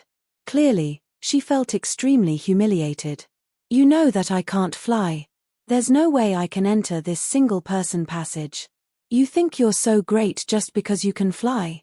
Guhan did not reply. What Guhan said just now was indeed very annoying. It was indeed a bit too much. The two of them instantly fell into silence. They did not say anything to each other. They just waited in silence. Guhan was waiting for the Cardinal Sword Spirit to leave from the single-person passage. Sword Immortal Captivating Red herself did not know what she was waiting for.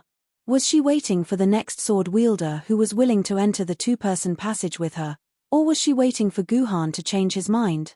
Captivating Red did not have to wait for long. After just a few minutes, the calm Guhan's expression suddenly changed. He grabbed Captivating Red's hand and ran directly toward the entrance of the two-person passage. What are you doing? Let go of me. Captivating Red struggled to break free from Guhan's grasp, But Guhan's hand was like a pair of iron pincers that firmly gripped her wrist. Captivating Red could not break free at all. "Aren't you going to take the two-person passage?" "We'll take the two-person passage now," Guhan replied quickly. "I don't want you to accompany me. Are you pitying me?" Captivating Red became even more furious when she heard this. "Let go of me. I'd rather die here than take the two-person passage with you. It's not that I'm pitying you, it's you pitying me. I need your help now. Please help me pass through this two-person passage." The sudden softening of Captivating Red's anger instantly dissipated by more than half. In addition, she actually really wanted to pass through the two-person passage. Her refusal just now was just a pitiful bit of pride. When Guhan took the initiative to soften his words, this bit of pride was pushed aside by Captivating Red's rationality. However, in the end, Captivating Red still added, "Our relationship ends here. After we pass through the Yangguang Palace, we'll go our separate ways. Neither of us will trouble the other." Guhan did not bother to answer Captivating Red's words. Right now, Guhan was extremely anxious. This was because Tomono Kakaze suddenly told Guhan an extremely terrible piece of news. The Wu people in Shanhai Pass had suddenly made a huge move. All of the Wu people's tribes were mobilized and began to gather outside the humans' garrison area. It seemed like a huge battle was about to begin. When he first heard this news, Guhan was very surprised. This was because in Guhan's opinion, there might be some small conflicts between the Wu people and the humans, but there definitely would not be a huge battle. This was because the Wu people had used up most of their strength in the previous battle. It was impossible for them to have a large-scale battle with the humans again. By now, it had been almost 3 months since Guhan arrived in Shanhai Pass. All the additional guardians had returned, and the Ju Tian Star battle formation had actually recovered to its strongest state. However, in comparison, the Wu people had lost more than 70% of their population in the battle. Although this 70% of their population would slowly be revived through Zhu Wu's blood essence, it would take time. According to previous estimates, this would take at least a year. In 3 months, the Wu people would at most recover about 20% of their population. With only half of their population in their peak state, where did the Wu people get the courage to fight against the Ju Tian Star battle formation? Not only did the Wu people lose only half of their population, but the most important thing was the top combat power of the Wu people. 4 senior Magi had died in the hands of Liunian Ling. In addition to the 3 senior Magi who had died in the hands of the human swordbearers in the previous battle, there were only 5 senior Magi left in the Wu people at this time. After the death of a Grand Wizard of the Sorcerer Tribe, unlike ordinary Sorcerer Tribe members, who could fully recover within a year, these Grand Wizards needed a full 3 years to be resurrected from the blood essence of the Grand Wizard. In Guhan's opinion, at this time, what the Wu people should do was to huddle together, build high walls, fight less, and try their best to recover their vitality. They should be thankful that the humans did not attack them. How could they have the courage to attack the Ju Tian Star battle formation, which had a solid defense? In fact, in the first few months after the war, it was just as Guhan had guessed. The Wu people began to withdraw their strength with all their might. They huddled together for warmth and behaved like cowards. Their attitude towards the humans was very negative. Even if the human spies came to the periphery of their tribe, as long as they did not threaten the tribe, the Wu people would not come out of the tribe to drive these humans away. Obviously, they were ready to be cowards to the end. Therefore, Guhan could stay in the game and practice his swordsmanship leisurely for 3 months. Otherwise, under normal circumstances, there would be a war between humans and witches every 1 to 2 weeks, or even a few days. How could Guhan stay in the game for such a long time if he focused all his energy on the defense of the Guardian's mansion? But now, the Wu people seemed to have been struck by lightning. They actually began to gather their strength and prepared to attack the humans. Did they really think that they could break through the humans' defense line with less than 30% of their current strength? Analyzing the situation logically, Guhan should be happy about this news. The defeated enemies had sent all their strength to him, and the humans were able to use their superior strength to completely kill the Wu people, saving them the trouble of going on an expedition. This was something worth celebrating no matter how he looked at it. However, Guhan was not happy at all. As the saying went, there must be a reason for something abnormal. Although most of the Wu people were guys with muscles for brains, it was undeniable that there were real wise people among the Wu people. This could be seen from the fact that they had arranged for the Wu people to pretend to be human swordsmen to cut off the reinforcements sent by the humans. It was impossible for them not to know what was best for them, but they still attacked the humans under such circumstances. Obviously, there were two reasons. Either these Wu people had received help from some unknown force, which made the Wu people feel that their overall strength had greatly surpassed that of the humans. At the same time, they could make use of the humans' current arrogance that the Wu people's main strength had not recovered to launch an attack on the humans. Or, the Wu people had discovered some fatal weakness that the humans themselves did not know, and with the help of this weakness, they could greatly weaken the humans' strength, so that the balance of the battle would be in the Wu people's favor again. Moreover, Guhan suddenly remembered that the great shaman of the Wu people had completely disappeared for 3 months after Hu Yi used the sunset arrow. During these 3 months, there was no news of the great shaman of the Wu people. These great shamans might be planning or preparing some kind of conspiracy, and now the conspiracy of these great shamans was obviously ready, and it was time to launch it. Either way, in Guhan's eyes, it was an extremely dangerous signal. The crisis that the humans were facing in this battle was probably even more terrifying than the one 3 months ago. Guhan felt that he could no longer stay in this instant's dungeon.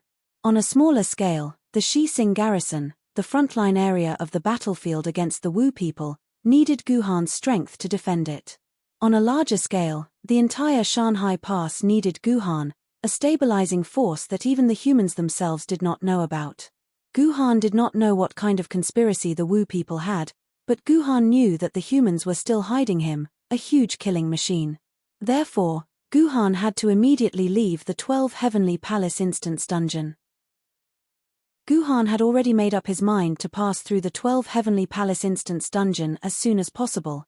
If he failed in any of the palaces, or if something major happened in the Shanhai Pass, Guhan would immediately commit suicide, using this last method to leave this inexplicable instance dungeon.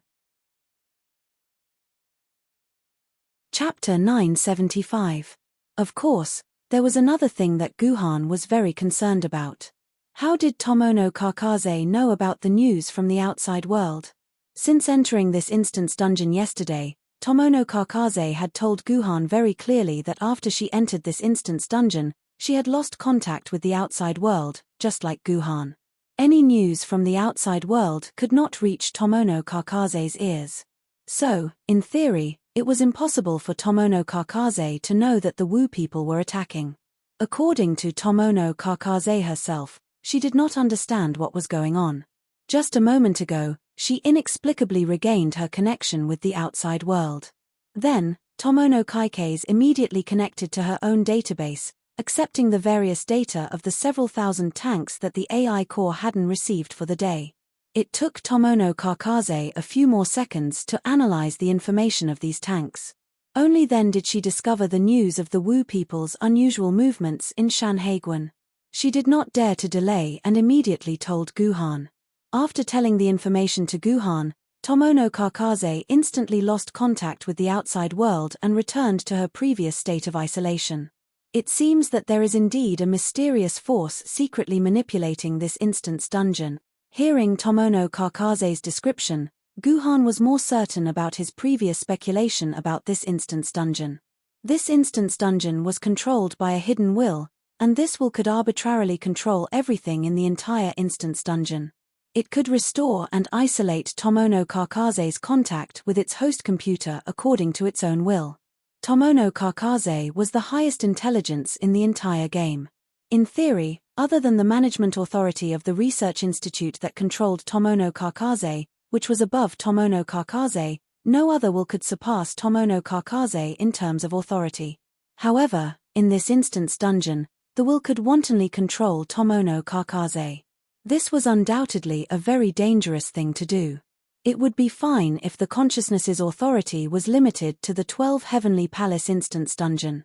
However, if the consciousness could surpass the 12 Heavenly Palace instance dungeon and control the entire game, the humans in the game would undoubtedly be in an extremely dangerous state.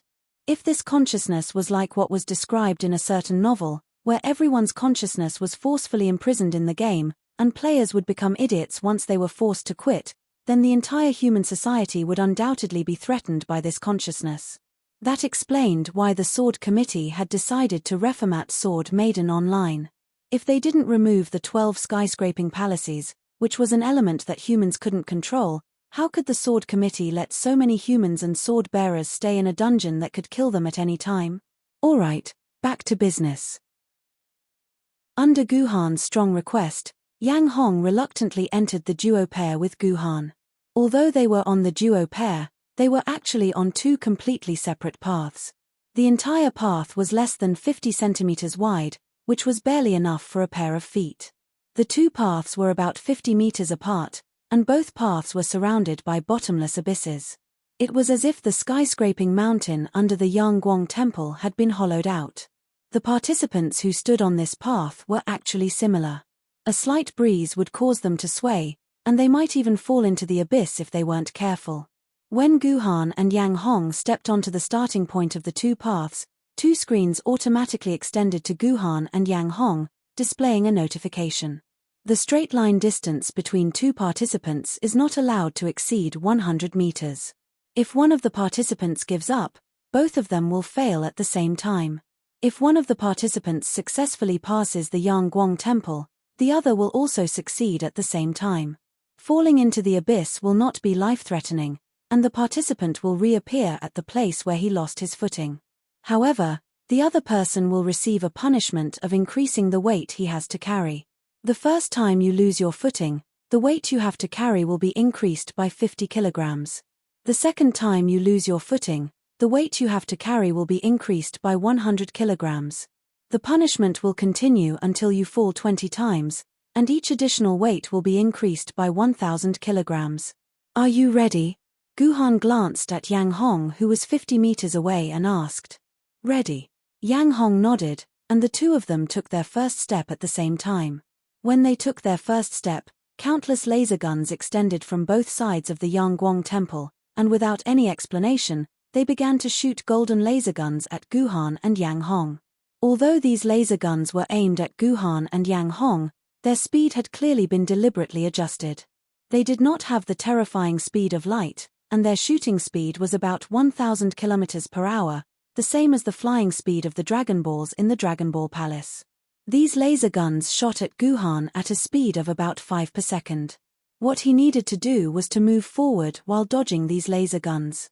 In the eyes of ordinary people, such a speed was naturally unavoidable, but in Guhan's eyes, it was not so fast that he could not deal with it. These laser guns could not obstruct Guhan at all. Guhan twisted his body slightly and was able to perfectly dodge these laser guns. In less than a few seconds, Guhan had advanced a distance of several tens of meters. But at this time, Guhan had no choice but to stop because a red line had appeared on the road in front of Guhan. This was the red line that indicated the distance between Jiyu Han and Captivating Red. Once he crossed this red line, it would mean that the distance between him and Captivating Red was more than 100 meters. Therefore, Jiyu Han could not cross this red line. He could only stand in place and make all sorts of strange movements to evade the laser attacks while waiting for Captivating Red's footsteps. If Guhan's pace was like a rabbit's, then although Yang Hong's pace was not as fast as a tortoise's, she was only a little faster than a tortoise. Dodging these laser guns was obviously a huge burden on Yang Hong. She had to maintain a high level of concentration to barely dodge these laser attacks. So when Yang Hong arrived at the place where Guhan was, she had already spent a few minutes. In just these few minutes, Yang Hong's face was flushed and her forehead was covered with cold sweat. At this time, Yang Hong's physical strength was almost exhausted. You can do it. Guhan looked at the road in front of him, but he could not see the exit. He estimated that this two-person passage was at least 5 kilometers away, and they had only advanced 50 meters. That was less than 1% of the total distance. However, Guhan knew that in this situation, he could not give Yang Hong any pressure. The best choice was to let her move forward in a relaxed manner.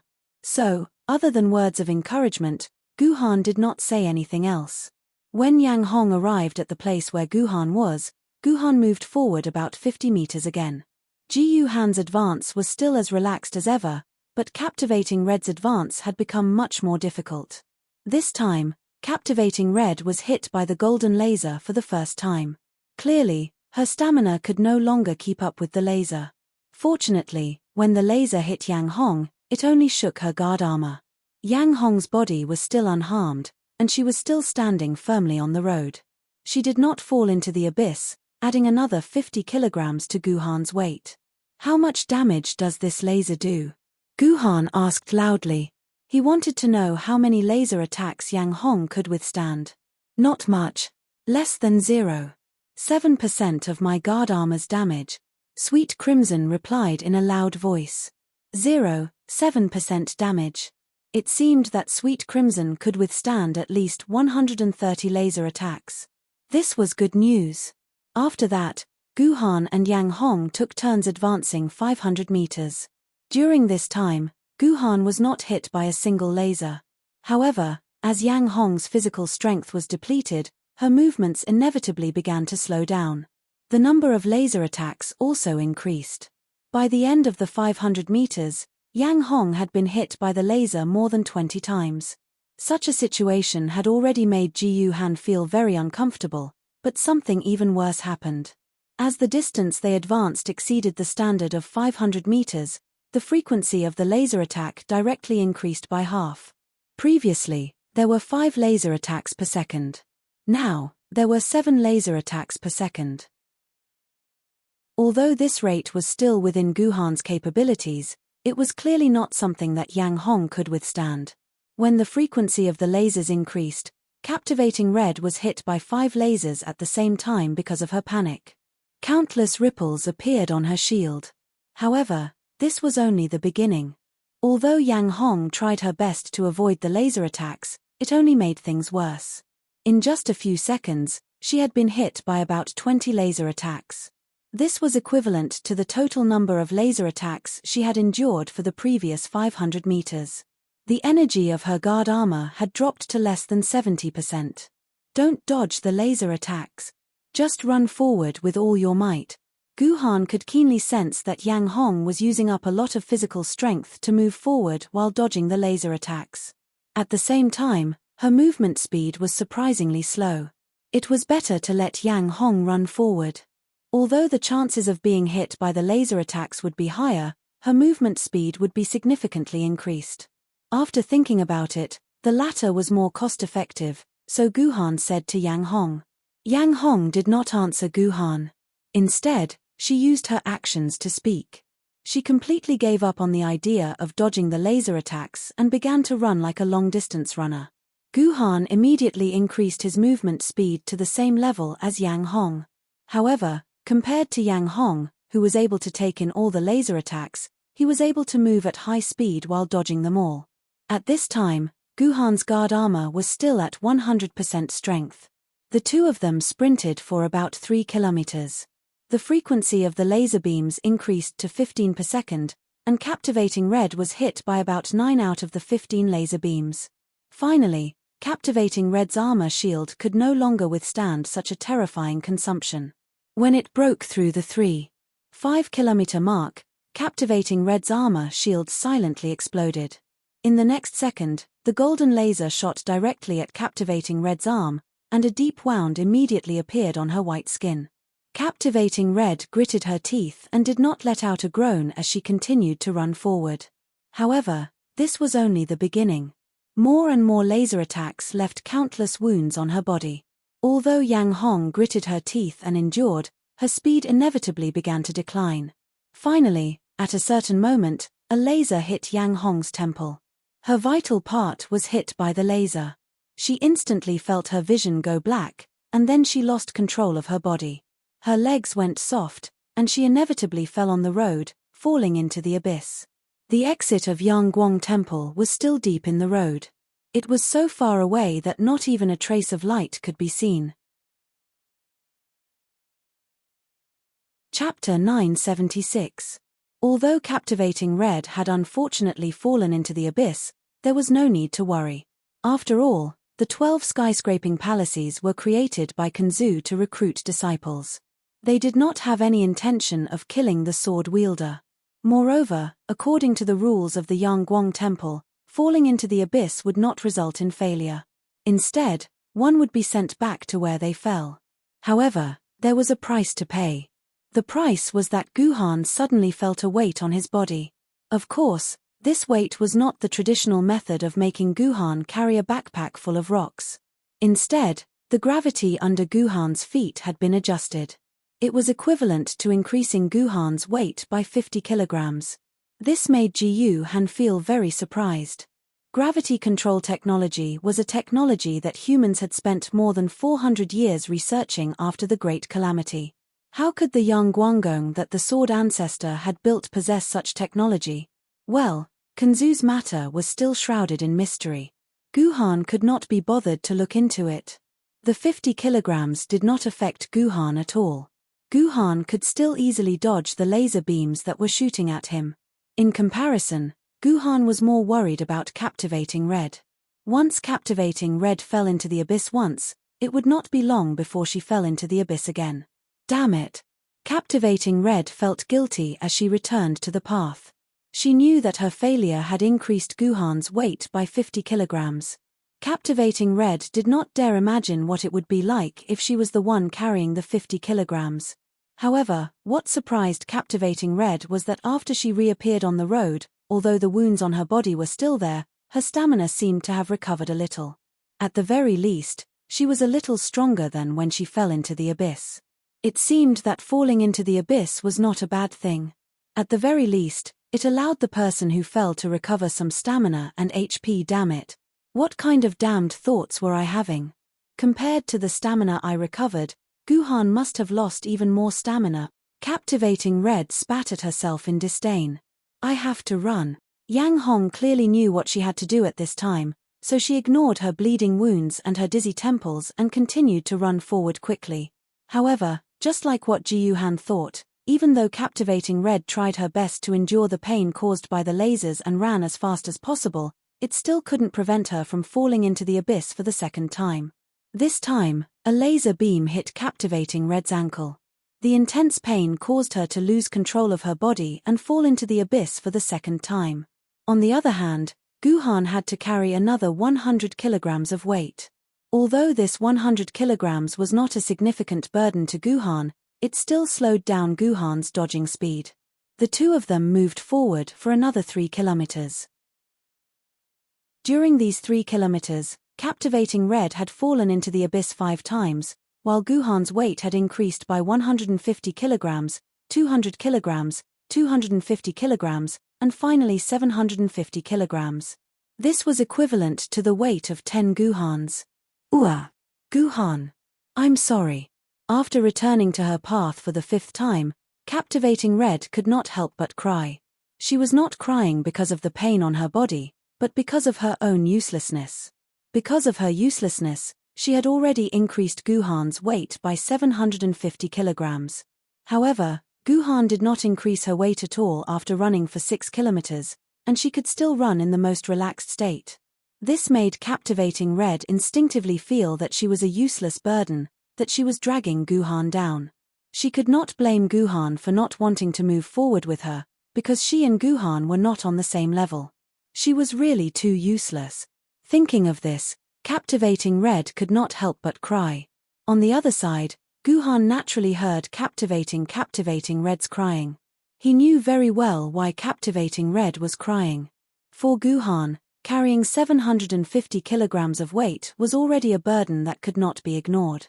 Guhan's dodging speed was at least a third slower than before. However, Guhan could still barely dodge the increasing number of laser beams. Why are you crying? If you really don't want to increase my burden, then don't give yourself any time to cry. Run forward as fast as you can. This is the greatest repayment you can give me. Guhan's voice sounded like thunder in Captivating Red's ears. What else could Captivating Red say? She could not say anything, and could only run forward with all her might. However, the further she went, the more difficult and painful it became for Captivating Red. After breaking through the 6-kilometer mark, The number of laser beams around her increased to 18 per second. For every second that Captivating Red ran, she would be hit by at least 5 laser beams. It could be said that at this time, Captivating Red's body did not have many intact patches of skin left. There were at least 150 wounds on her body, and many of the wounds even overlapped with each other. Every time a wound that had already split open was hit by a laser beam again, the intense pain almost exploded Captivating Red's brain. At the same time, a large amount of blood flowed out of Captivating Red's wounds, soaking her entire body. At this time, from Guhan's position, Captivating Red could no longer be seen as an Asian. She looked like a completely new race, a red. This was because Captivating Red's entire body was a blood red color, which was a perfect match for Captivating Red's name. Chirp! Another laser beam hit Captivating Red's temple, and she fell into the abyss with a thud. Although Captivating Red returned to the road very quickly, this time she did not get up and set off again. Instead, she directly fainted on the track, like a dead person. Ding! The laser beams that filled the sky suddenly disappeared, and the entire challenge seemed to have paused at this moment. Instead, a voice appeared in Guhan's ear. The voice said, "One of the participants has fainted, and his life is in extreme danger. The challenge is temporarily paused. For safety reasons, you can choose to give up the challenge and return to the starting position of Yang Guanggong. Your teammate will receive proper treatment and will not be in any life-threatening danger. You can also choose to wait for your teammate to wake up and continue the challenge. Please note that once you choose to continue the challenge, your teammate's life will not be within the scope of Yang Guanggong's protection. Your life and death will be your responsibility. At the same time, the pause period is only 1 minute. After 1 minute, the laser beams will start shooting again, even if your teammate is still in a defenseless and unconscious state. Lastly, this pause is the last and only pause. If your teammate wakes up and falls unconscious again, Yang Guanggong will not pause the protection measures. Please consider carefully for the sake of your teammate's life. Thank you for your cooperation. If you continue the challenge, there is a 99% chance that your teammate will die. If she dies, the Yang Guanggong will not take any responsibility, because you were the one who decided to continue. This undoubtedly pushed Guhan to the edge of a difficult choice. To be honest, this was not a difficult choice for Guhan. If this was in the real world, Ji Han might be very hesitant. However, this was a dungeon. Even if Yang Hong died, it was just a string of data. Guhan did not care about it at all. It was just like how Guhan did not hesitate to kill Kanzu and steal his King of Yu's Gojian sword. That was why Guhan decided to continue. He would wait for Yang Hong to wake up or watch as she was killed by the laser beams in her unconscious state. Time ticked by. The 1-minute pause period was about to end. Yang Hong was still unconscious. Everything seemed to be set in stone. Yang Hong would definitely die under the laser beams. There's no need. I'm doomed to fail. Seeing that there were only 5 seconds left on the countdown, Guhan suddenly stood up and decided to give up on the challenge. Halfway through his words, even Ji Han himself felt a burst of astonishment. This was not Guhan's style of doing things. Guhan was not a good person. However, his body could not help but prepare to give up. When did I become so soft-hearted? Guhan smiled bitterly. However, he could not stop his body's instincts. However, before Guhan could finish speaking, Yang Hong, who had been lying unconscious, began to sway slightly. It would appear that she had woken up. Then, Captivating Red slowly stood up in a numb but determined manner. She didn't even look at Ji Han, nor did she say anything. She didn't even have an expression on her face as she continued to walk forward in a daze. Since Yang Hong had begun to move forward, the laser beams that had paused earlier began to fire again. Perhaps because she had just woken up from her unconscious state, Yang Hong's movement speed was not as fast as before. She was moving forward at the walking speed of a normal person. Thus, it was not difficult for the laser beams to hit her. Out of the 18 laser beams, 16 hit Yang Hong's wounded body. Strangely, no matter how many laser beams hit her body, Yang Hong did not seem to feel any pain. She did not care about the laser beams and continued to walk forward. Yang Hong's current state was particularly strange. She looked like a zombie. Chapter 977. I've heard that when a person is in extreme pain and also extremely determined, they can rely on their instincts to control their body. Under these circumstances, the body's pain will completely disappear, but at the same time, the person's consciousness will also disappear, and they will become a walking corpse. Could this be Captivating Red's current condition? Guhan mused to himself as he watched Sword Immortal Captivating Red advance at a steady pace. After Sword Immortal Captivating Red became a walking corpse, she received more damage from the lasers, but she was no longer in danger of falling off the path. After walking for 5 kilometers, she didn't fall into the abyss, nor did the weight on Guhan's body increase again. Guhan breathed a sigh of relief. This was because the weight on Guhan's body had increased to 2,750 kilograms, which was equivalent to carrying a small car on his back. This kind of burden made even Guhan a little unbearable, and there were many times when he was almost unable to evade the lasers. However, this didn't concern Guhan. Guhan was more concerned about Captivating Red's current condition. Even though Captivating Red could avoid the pain by entering her walking corpse state, her body itself wasn't something that could be avoided. Guhan had already lost count of how many lasers Captivating Red had endured, but Guhan knew that she had lost at least 80% of her blood. If this had happened to a mortal, Captivating Red would have already died. Only a sword wielder's body could withstand this kind of exhaustion.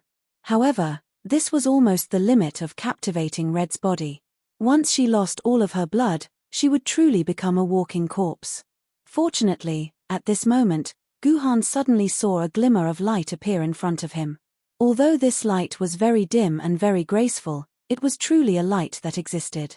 This meant that the two of them were about to reach the end of their path, and a ray of hope had appeared. However, it was also at this moment that Captivating Red's body reached its limit.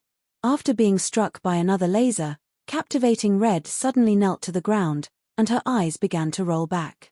This was a sign that her body had reached its limit. Captivating Red's body was on the verge of collapse. She could no longer take another step forward. Finally, after being hit by more than a dozen laser beams, Captivating Red's body staggered and fell into the abyss. This was the first time she fell into the abyss after entering the zombie state. Guhan instantly felt the weight on his body increase by 550 kilograms. His body became sluggish, and he was hit by a laser beam.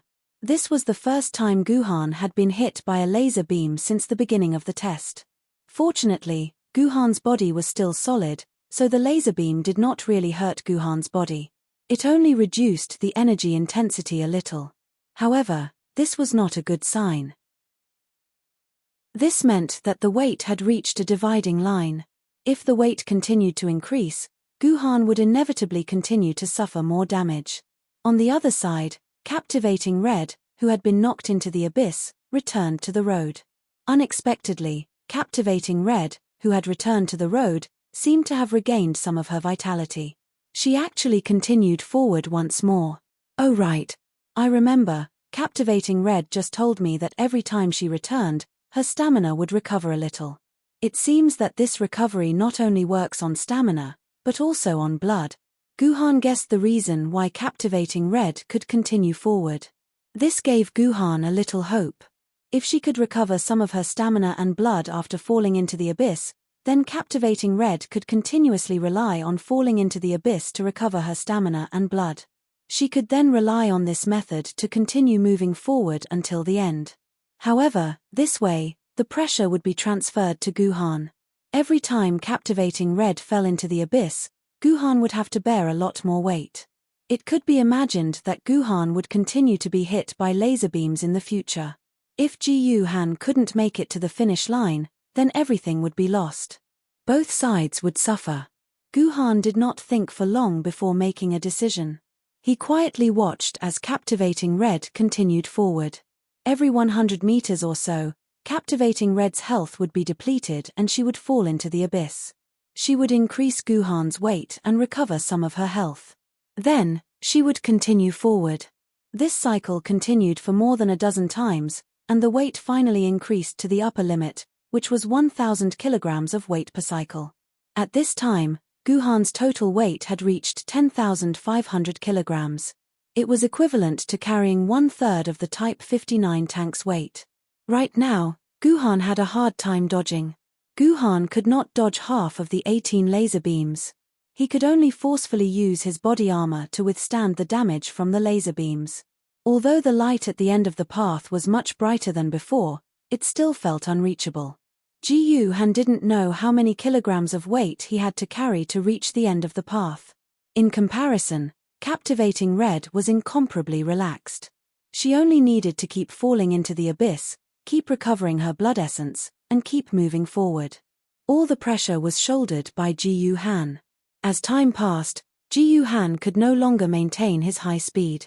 He could only move forward at the speed of a zombie like Captivating Red. This was because Guhan's weight had increased to 35,500 kilograms. This was the weight of a Type 59 tank. Guhan could feel that every inch of his muscles was trembling, and every bone in his body was creaking. Perhaps in the next second, Guhan's bones would not be able to support such a heavy weight and would completely break. Fortunately, the end was right in front of him. He only needed about 500 meters to pass the test. However, Yang Guangong did not seem to want to let Guhan pass just like that. In the last 500 meters, the number of laser beams increased dramatically.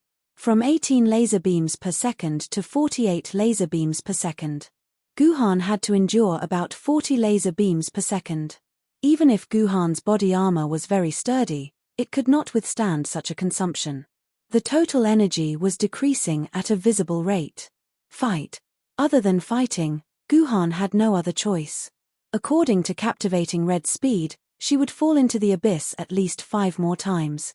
This meant that Guhan's final weight would be as high as 40,500 kilograms. When there was only 300 meters to the end, Guhan's weight increased to 37,500 kilograms.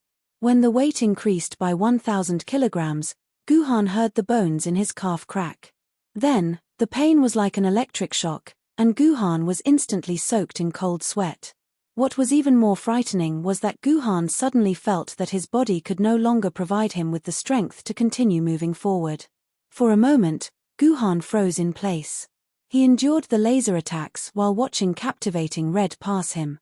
However, Guhan could not even muster the strength to move forward. Don't forget, there was an absolute distance of 100 meters between two teammates. Once this limit was crossed, both of them would fail. Guhan could decisively stay at the red line and wait for Captivating Red. However, Captivating Red, who had entered the zombie state, could not care less about the red line. She would definitely cross it without hesitation. If that happened, all his efforts would be wasted. Therefore, at this moment, Guhan knew that he had to regain the strength to move forward. Only by moving forward could he save this dangerous situation. However, Guhan really could not draw any strength from his body, unless Guhan could enter the zombie state like Captivating Red. Looks like I can only use that move now.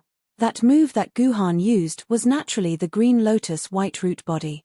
Only the Green Lotus White Root Body could allow Guhan to mobilize the strength of every cell in his body and continue moving forward. However, there was a huge problem with the Green Lotus White Root Body, and that was that the activation of the Green Lotus White Root Body could only be activated by the lustful desire of the solid cold itself. It didn't need a very strong lustful desire, just a little bit of desire was enough. However, the problem now was that Guhan, who was carrying the 47,500 kilogram weight, did not have the slightest bit of lust. It was like an extremely tired man. Even if he saw a naked woman in front of him, he would still be in a state of powerlessness. Starting point. Please. Helplessly, Guhan could only use his final killer move. He released Starting Point and whispered to it. Starting Point instantly blushed, but at this time, Captivating Red was less than 20 meters away from that red line, and there was no time for it to be shy.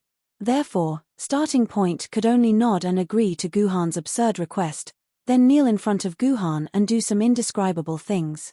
Finally, Guhan squeezed out a little bit of lust and quickly activated his Green Lotus White Root Body. Did I fail?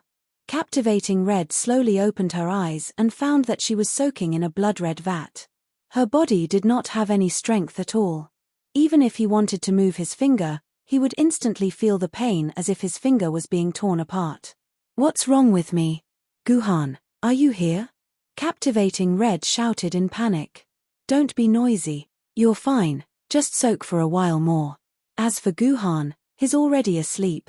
Captivating Red raised her head and saw a beautiful girl with the words "good wife" and "loving mother" written all over her body. On this girl's thigh, a somewhat handsome and reliable man was peacefully closing his eyes with a slight smile on the corner of his mouth, as if immersed in a sweet dream. Chapter 978. So you can feel the memories of the zombie state. After Yang Hong woke up, Guhan, who was very curious about the zombie state, asked her in detail. Captivating Red did not hide anything and answered Ji Yu Han in full detail. As it turned out, Captivating Red was not in a comatose state. Instead, she had completely lost control of her body. She did not feel any pain and could only watch everything as a bystander. It was precisely because of this that Captivating Hong clearly knew that she was only able to pass this trial because of the power of the frozen body. It was the frozen body that endured the endless pressure again and again that gave Captivating Hong the opportunity to continuously recover her qi and blood. In the end, she passed the final step and the two of them completed the trial of the Yangguang Palace together. Brother Guhan's great kindness, Liu Qingmai will never forget it. Today, I, Qingmai, owe Brother Guhan a favor, and I will repay it with my life in the future.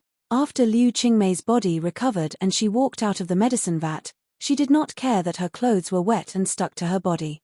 Her clothes could clearly see Liu Qingmei's impressive curves. She actually knelt in front of Guhan and said solemnly, "Get up." Guhan smiled and did not help Liu Qingmei up. Instead, he said with a slight tease, "I know, if I don't agree, you will definitely kneel for a long time, right? Therefore, I promise you that from now on, you will owe me a favor of your life. This matter will be settled like this." This is not the script I expected. Liu Qingmei stood up from the ground with a displeased expression. According to Liu Qingmei's original script, Guhan should keep declining, and she would keep making requests, using reasons like if he did not agree, she would kneel for a long time to make Guhan have no choice but to agree. However, she never expected that Guhan would directly agree. Instead, Liu Qingmei did not know how to continue acting. She could only helplessly stand up from the ground. It was as uncomfortable as having a fishbone stuck in her throat. It seems like my cardinal sword spirit has encountered quite a bit of trouble. On the other side, Guhan stood at the exit of the single-person tunnel. He realized that the single-person tunnel was still occupied. This meant that the cardinal sword spirit was still undergoing the test in the single-person tunnel. Instead, Guhan and Liu Qingmei, who had arrived late, had passed the test of the Yangguang first. "All right, we don't need to care about other people's business." Liu Qingmei tidied up her new clothes and stepped out of the Yangguang Palace. Outside the exit of the Yangguang Palace, the mountain peak that was originally covered by thick fog suddenly distorted. The fog that filled the sky gradually dissipated, and finally, a majestic palace appeared in front of Guhan and Liu Qingmei. On the signboard of this palace, the words "Stone Monkey Palace" were written in large letters. This was the 9th palace of the skyscraping 12 palaces, the Stone Monkey Palace. Stone Monkey Palace? What's so special about this name? Guhan asked in confusion when he saw the name of this palace. In Guhan's knowledge, stone monkey was a somewhat inexplicable word. In the modern Chinese dictionary, stone monkey did not exist as a unique noun. Could it be that according to its literal meaning, the stone monkey referred to a monkey that was carved from stone? Of course the stone monkey refers to Sun Wukong. What's there to think about? Liu Qingmei stared at Guhan in confusion, as if it was very strange that Guhan did not even know such basic common sense. Sun Wukong? This is another unfamiliar name. Guhan muttered in his heart, but this time, he did not say it out loud. Then, he could not help but sigh. It seems like the stone monkey was something that everyone knew before the great cultural disruption. I didn't expect it to disappear so completely after the great cultural disruption. When Guhan and Liu Qingmai pushed open the door of the Stone Monkey Palace, they discovered that the entire palace was empty. There was only a huge stone placed in the middle of the palace. This stone looked ordinary, just like an ordinary boulder. However, there were 3 big words carved on the boulder: Heaven Mending Stone. Heaven Mending Stone. It really is the great sage, Heaven's equal. Upon seeing this stone, Liu Qingmai began to get excited, as if she had seen her life idol. This made Guhan extremely surprised. This stone monkey actually dared to call the great sage, Heaven's equal, by such a cool and domineering name. If the Jade Emperor of the Heavenly Court knew about this, wouldn't he eat this monkey alive? Other than the Jade Emperor of the Heavenly Court, there was no immortal in the entire Heavenly Court who dared to put the 2 words Heaven's equal above their heads. This stone monkey was really arrogant. It was probably just a monkey wearing a crown and had an undeserved reputation. However, looking at Liu Qingmei's excited look, this stone monkey was not just famous before the great cultural destruction. It was so famous that it was engraved into the hearts of all humans. Otherwise, Liu Qingmei wouldn't be so excited right now. Guhan walked to the side of the Heaven Mending Stone and took a closer look. To his surprise, he discovered that the Heaven Mending Stone wasn't carved by someone else. There were no traces of it being carved by a knife or axe. These 3 words seemed to have naturally grown out from this stone. What are you doing? The great sage, Heaven's equal, is inside. What if you let him out if you touch him? Seeing that Guhan was planning to touch the Heaven Mending Stone, Liu Qingmei immediately stopped him. What do you mean by this? Could it be that the great sage, Heaven's equal, is imprisoned in this stone? Of course, if the great sage, Heaven's equal, isn't in this stone, where is he? Liu Qingmei rolled her eyes at Guhan. Everyone in the world knows that the great sage, Heaven's equal, was born from a stone. Why do I feel that you are the only one who doesn't know this? So he was born from a stone. No wonder you call him the stone monkey. Guhan's eyes lit up. He finally understood the origin of the stone monkey's name. However, since this place is called the Stone Monkey Palace, the test subject is naturally this monkey. No matter what, we have to let him out. Touching him is a must. After speaking, Guhan placed his hand on the stone. However, after this, the Heaven Mending Stone didn't have any reaction. It seems that the great sage, Heaven's equal, that you mentioned is not in this stone. Guhan knocked on the Heaven Mending Stone again and said disdainfully, "Hee hee. My little fellow, of course I, old son, am not in this stone. It's very stuffy inside this stone. Ever since old son jumped out of this stone, he never planned to go back." Suddenly, a sharp voice came from the palace. The voice made Guhan's ears uncomfortable. However, it wasn't the same for Liu Qingmei's ears. Her expression was one of joy and excitement. It was as if she had heard a familiar voice. This voice was indeed familiar because 3 or 4 generations of people had grown up in this voice. It was such a familiar voice of the Monkey King. Great sage, where are you?" Liu Qingmei said excitedly to the empty Stone Monkey Palace. She wanted to find traces of this monkey. Unfortunately, whether it was Liu Qingmei or Guhan, who had already used his eyesight to the extreme, they couldn't find any traces in this space. It was as if this voice came out of nowhere. Could it be that this is a universe level or eternity level Yuan Ku that can hide in the void and talk to us? Guhan immediately reacted. This great sage, Heaven's equal, must be in the void. That was why he could completely conceal his figure, making it impossible for Guhan to find traces of him. This meant that this great sage, Heaven's equal, was at least a universe-level Yuan Ku. He was an existence that Guhan absolutely couldn't defeat. With the identity of a universe-level Yuan Ku, he was barely worthy of the title of Heaven's equal. Of course, Guhan didn't have much fear. This was because since this great sage, Heaven's equal, was in the Stone Monkey Palace, he was definitely under Kunzu's control. This meant that he couldn't harm Luo Yunyang and Liu Qingmei's lives. He was just a test subject. Great sage, Junior Guhan has long heard of your great name. It's an honor to meet you today. This was the first time Guhan heard of the great sage, Heaven's equal's name. How could he have heard of him? However, flattery was useless. Since the other party was at least a universe-level Yuan Ku, Guhan couldn't be too forceful. It seemed like it was a good choice to make the other party happy first. Hee. Who in this world hasn't heard of me, great sage, heaven's equal? I, old son, don't lack a fan like you. Although he sounded disdainful, great sage, heaven's equal's tone was obviously much happier. I, old son, ask you, how long has the 12 skyscraping palaces been around? In reply to the great sage, today is the 9th year and 6th month since the appearance of the 12 skyscraping palaces. Liu Qingmai hurriedly replied. Her attitude was extremely respectful. It wasn't the attitude a sword-bearer should have towards Yuan Ku. Oh. In that case, I, old son, have been asleep for 9 years. However, you little kids aren't very capable. You spent 9 years before coming here. It seems like fleeting calendar, that kid hasn't found a satisfactory disciple. Great sage, heaven's equal chuckled. We're useless. We've made a fool of ourselves in front of you. Guhan continued, however, we still made it here.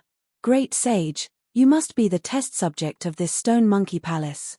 I hope great sage can tell us how we can pass the test of this stone monkey palace. Of course. Simple. Great sage, heaven's equal laughed even louder. You two little kids just need to defeat me, old son, and I, old son, will let you pass. How is it? Isn't it very simple? Great sage. You're not joking, right? When Liu Qingmai heard this, her whole body went limp and she couldn't use any strength. Great sage, your power is boundless. Back then, you even smashed the soaring Heaven King Palace as you wished. The entire heavenly court was intimidated by your Rui Jingu Bang. How could we be a match for you, great sage? If that's the case, the two of us would rather turn around and leave than fight with you. Hee. You two kids should have some self-awareness. I, old son, naturally won't fight seriously with you kids. I, old son, have 10 strands of hair here. Each of you can choose 1 strand of hair. These strands of hair will transform into monkeys with one of my abilities. As long as you defeat my strands of hair, I, old son, will let you pass. Chapter 979. As soon as the great sage, heaven's equal, finished speaking, 10 strands of monkey hair appeared out of thin air and floated in front of Guhan and Liu Qingmai. It was obvious that he wanted Guhan and Liu Qingmai to choose a strand of hair as their opponent. The 10 strands of hair made Guhan confused, but Liu Qingmai became even more excited. She could not help but ask the great sage, heaven's equal, excitedly, Great sage, are these the strands of hair that Guanyin Bodhisattva gave you? Nonsense. These 10 strands of hair grew from my own body. What does it have to do with Guanyin Bodhisattva, that evil man? It's all made up by that old brat, Wu Chenzhen. His ruining old son's reputation. The great sage, heaven's equal, said unhappily. Man? Isn't Guanyin Bodhisattva a woman? The great sage, heaven's equal's words confused Liu Qingmai. Of course Guanyin Bodhisattva is a man. What's so strange about that? Without waiting for the great sage, heaven's equal, to answer, Guhan took the initiative and said. As for why Guanyin Bodhisattva was a man, there was a detailed explanation in the previous chapter. There was no need to repeat it here. Nonsense. How could Guanyin Bodhisattva be a man? What nonsense are you spouting? Liu Qingmai immediately turned around and questioned Ji Yuhan with her sharp tongue. Of course I have evidence. Back then, Guanyin Bodhisattva died in the hands of the longevity Jendi, revealing his true form. The longevity Jendi examined his body carefully. There was no doubt that he was a man. There were also photos and videos left in the archives. Anyone can look at them, Guhan said calmly. What the hell? We humans only have 4 Emperor Sword-level sword-bearers. I've never heard of a longevity Jendi among the 4. After saying that, Liu Qingmai carefully counted her fingers. She thought about it again and again to confirm that there was indeed no Sword Emperor named Sword Emperor Longevity amongst the 4 Sword Emperors. You'll know in the future, Guhan said coolly. The longevity Gendi was the Gendi from hundreds of years in the future. The battle against Guanyin Bodhisattva had also happened hundreds of years in the future. How could she, Liu Qingmai, know what would happen hundreds of years later? All right. The two of you are making my head hurt. Little girl, let me tell you, Guanyin is just a stinky old man who deceives his master and destroys his ancestors. It's not as holy and great as you think it is. It's all because of those baldies bragging. The great sage, Heaven's Equal, decided the situation with one sentence. Enough. Hurry up and choose. After dealing with you guys, I, old son, still have to go back to sleep. The feeling of being woken up by you guys in the middle of sleep is really terrible. He had slept for 9 years. The great sage, Heaven's Equal, was indeed the great sage, Heaven's Equal. You choose first. Liu Qingmai gave the first choice to Guhan, because Liu Qingmai knew that it was Guhan's credit that she was able to arrive here. She was simply too embarrassed to be ahead of Guhan. No. You go first. You can explore the way for me. Any man with a little bit of intelligence would use some excuse like ladies first, but Ji Yuhan was different. He directly spoke his heart, without any deception at all. With Guhan's words, how could Liu Qingmai continue to refuse? She could only bitterly walk in front of the 10 strands of hair and carefully look at each strand of hair. Finally, she chose the shortest strand of hair and held it in her hand. The moment Liu Qingmei's hand touched the strand of hair instantly burned like a fuse. It turned into a large cloud of green smoke that condensed in the air. Finally, it turned into a monkey wearing a golden chainmail, a phoenix feather purple gold crown, and lotus root silk cloud walking shoes. This monkey had round eyes, ears, a face full of hair, a thunderous mouth, and a body like a macaque eating pine cones. Although the monkey looked like a human, it lacked cheeks. To be honest, even if this monkey was placed in a pile of monkeys, it would still be considered ugly.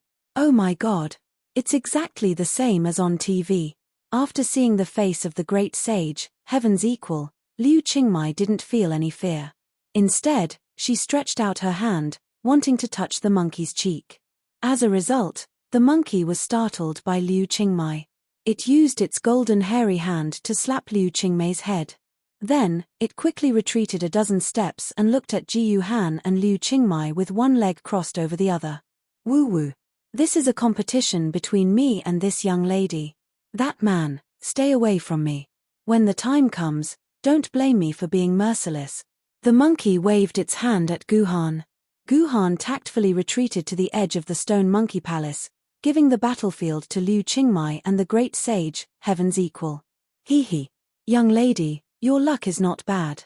Do you know which ability did you choose? Monkey Sun wasn't in a hurry to compete with Liu Qingmai. Instead, he looked at Liu Qingmai and asked with a smile. Well, Junior only knows that the great sage has 10 great abilities. However, I really don't know which of the 10 great abilities you chose. Liu Qingmai replied respectfully. Oh, you actually know that I, old son, have 10 great mystiques. All right then, tell me all of them, and I, old son, will tell you which mystique of mine you chose. The great sage, Heaven's Equal, laughed even louder. All right then this junior will speak bluntly. If this junior is wrong, please forgive me, great sage.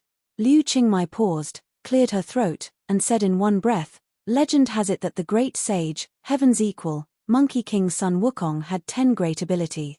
The first ability is the great way of heavenly immortal art. It's the foundation of cultivation. It nourishes the golden core.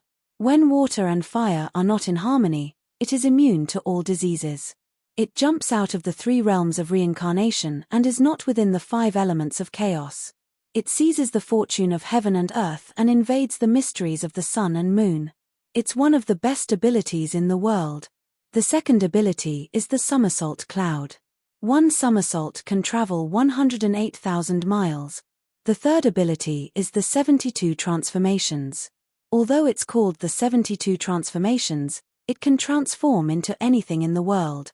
The fourth ability is the outer body incarnation. The 84,000 feathers on your body can transform into doppelgangers. The fifth ability is the primordial spirit projection. The primordial spirit can fight in all directions. The sixth ability is the golden eyes, fiery eyes. The primordial spirit can identify all the demons in the world. The seventh ability is the diamond indestructible body. The primordial spirit is invulnerable to knives and axes, lightning and poison. The eighth ability is the triple nine arcane art. The primordial spirit can fight anywhere in the world. The ninth ability is the star-shifting technique. The primordial spirit can turn the sun and moon upside down. The 10th ability is the Tao formula of the 10,000 arts. The primordial spirit can control all the arts in the world. The primordial spirit can turn stone into gold. These are the 10 great abilities of the great sage. I wonder if I'm correct. Liu Qingmai didn't pause at all. She listed the 10 great abilities in one breath. It was obvious that she had a deep understanding of the great sage. Thanks to Liu Qingmai, Ji Han, who was listening at the side, finally understood the abilities of the great sage, Heaven's Equal. Not to mention other things, this great sage, Heaven's Equal, was indeed very powerful, especially his great-grade heavenly immortal technique. According to Ji Han, this was an ability that only the great overarching golden immortals of the heavenly court could have, and the great overarching golden immortals of the heavenly court were all above the universe-grade Yuenko. Not bad. Little girl, you know old Sun very well. You actually got all the 10 great divine abilities right. The great sage, Heaven's Equal, scratched his monkey face. Then, little girl, which of my 10 mystiques do you think is the strongest and the weakest? The great sage's 10 great mystical powers are naturally the strongest. How could there be weak ones? Liu Qingmei's flattery was free of charge, and the great sage equaling heaven beamed with joy. However, Ji Han had his own judgment. If what Liu Qingmei said was true, then the great sage, Heaven's Equal's strongest mystic art was his #1 sacred art, the great way of heavenly immortal art. This was the monkey's foundation. It was equivalent to the sword essence of a sword wielder. It was the foundation of all abilities. Without the first ability, the other 10 great abilities were simply bullsh*t. Therefore, the strongest ability was undoubtedly the first ability. As for the weakest, Guhan guessed that it would be the revolving star passage technique or the fiery golden eyes technique, since he didn't know much about the great sage. Good, good, good. Then I, old Sun, shall tell you, little girl, that you have chosen my 72 transformations. As the great sage, Heaven's Equal's voice fell, Liu Qingmai couldn't help but smile bitterly. The 72 transformations technique could be said to be the strongest ability apart from the great way of the heavenly immortal art. The 72 transformations technique might sound like there were only 72 transformations, but in reality, it referred to the 72 earthly fiends. The 72 earthly fiends corresponded to all the objects in the world that had fiendish chi. Anything with fiendish chi could be transformed into the 72 earthly fiends. P.S. Journey to the West did not explain the 72 transformations clearly. Later generations had a huge debate about this. They believed that the 72 transformations did not simply refer to other objects, but referred to 72 extraordinary abilities. Here is only one of the explanations, which is the most common one accepted by the masses. As soon as the great sage, Heaven's Equal's voice fell, the majestic monkey transformed into a mighty divine bull in the blink of an eye.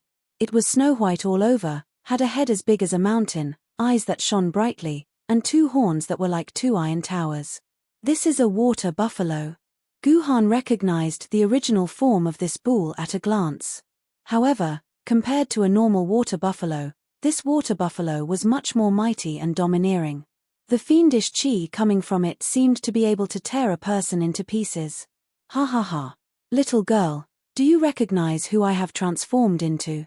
Sun Wukong's appearance changed, and even his voice changed. From the shrill voice of a monkey, it became a dull bull's voice.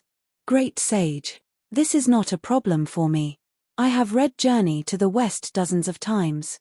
You have transformed into your good brother, the great sage who pacifies heavens, the Bull Demon King, right? Liu Qingmai said loudly. Not bad, not bad. Today, I will use my big brother Bull's body to fight you. If you defeat this stupid bull, consider it my loss, and I will let you go." After the great sage, heaven's equal, let out a thunderous roar, he charged towards Liu Qingmai with an unstoppable momentum. No matter how one looked at it, Liu Qingmai could not possibly be a match for this bull demon king. Chapter 980. I, old son, was defeated just like that. A helpless voice sounded in the Stone Monkey Palace. On the ground of the Stone Monkey Palace, a large pile of scattered corpses were placed neatly on the ground. These weren't ordinary corpses, but corpses that had been neatly dissected and placed in an orderly manner. Seeing these corpses, one couldn't help but feel hungry. Right in front of this pile of corpses was a serene bull's head. If it wasn't for the fact that this head was separated from the body, people who saw it might have thought that this bull's head was just sleeping. On the side of the bull's head was a piece of leather that looked like new clothes. It could be seen that this leather had been peeled off very beautifully. The entire leather, other than a small opening at the neck, didn't have any other parts that were damaged. It was as if a piece of clothing had been directly taken off from the bull's body. At first glance, people would think that this was a real bull. Oh right, it was worth mentioning that this was a very rare piece of white bull skin. It could be sold for a much higher price than ordinary bull skin. Behind the bull skin was the bull's tendon. This kind of elastic material was a rare item. It was pulled out completely without breaking, and finally tied together like a rubber band. To the left of the bull's tendon were the bull's 5 viscera, or in other words, the bull's intestines. This included the bull's heart, bull's liver, bull's lungs, bull's tripe, bull's intestines, bull's loin, and bull's intestines. What was most surprising was that there was not a single trace of blood on the surface of the cow's offal. This was something that was almost impossible to achieve. Behind the bull's intestines, there was a plastic basin filled with bull's blood. The bull's blood was still emitting a fresh and flowing aura, as if it was still delivering all the necessary nutrients to the bull's body. The most eye-catching thing was the white bull's bones. The entire bull's bones didn't have any traces of being cut off, as if they were forcibly pulled out from the bull's body. After this butcher took out the bull's bones, he actually pieced them together again, forming a complete bull skeleton. It was just like those dinosaur skeletons in museums. One could vaguely see the appearance of a bull without a head. In the end, the most valuable thing was probably the piles of beef that had been categorized into more than a dozen types according to the different growing positions. There was beef neck, which was suitable for making beef meatballs, beef shoulder, which was suitable for curry, head, which was suitable for hot pot, breast, which was suitable for stew, beef, which was suitable for barbecue, and then there was beef loin, which was suitable for making steak. Anyway, there was a nice name called sirloin or sirloin steak. Like him, there was filet mignon, which was chosen for the tenderloin. Finally, there was the buttocks, which was very chewy, and then there was the sirloin, which was even more chewy. Finally, there was the tendon, which was the chewy one. Apart from that, there were also some strange beef that even Guhan didn't know which part of the cow it came from. Anyway, the beef was arranged in an orderly manner. It was even more perfect and appetizing than the beef produced in a standardized and professional slaughterhouse. I believe that everyone had already guessed that this poor white bull that had been professionally butchered and dismembered was our bull demon king. After a battle that made even Guhan feel dazzled, the bull demon king turned into a huge pile of beef on the ground. On the other side of the battle, our Miss Liu Qingmai didn't suffer any injuries at all. She looked indifferent, as if killing a bull demon king wasn't a difficult task. "TSK. You monster, what kind of sorcery did you use? You actually dismembered my big brother in just a few moves." The great sage equaling heaven's rationality seemed to be in a mess. He actually called Liu Qingmai a monster. Logically speaking, you, the great sage equaling heaven, are the real monster. In reply to great sage's word, "My sword Maiden isn't a monster, nor does she know any sorcery. This is just pure swordsmanship." Liu Qingmai replied weakly as she looked at the skinny little girl beside her. She looked as if she would be blown away by the wind. "TSK. Don't you dare lie to me, old Sunday. According to fleeting time, this sword maiden is just a famed sword maiden. The bull demon king that I transformed into may not be as powerful as the real bull demon king, but it's still a demon king. How could it be defeated by a mere sword maiden like you? The great sage equaling heaven was obviously unwilling to accept such a defeat. Oh, by the way, the demon king that the great sage equaling heaven referred to was the nether tier and the meteor tier Yuan Ku. The current Yuan Ku was still used to addressing the different tiers of Yuan Ku according to his own tradition. He had yet to use the same form of address that the humans had given him. There's nothing strange about it. No matter what kind of bull he is, he's just a simple bull in my hands. The frail sword lady replied in a low and weak voice. She was Pao Ding, the nemesis of all bulls in the world. Pao Ding. I think I've heard of this name before. Let me think about when I heard it.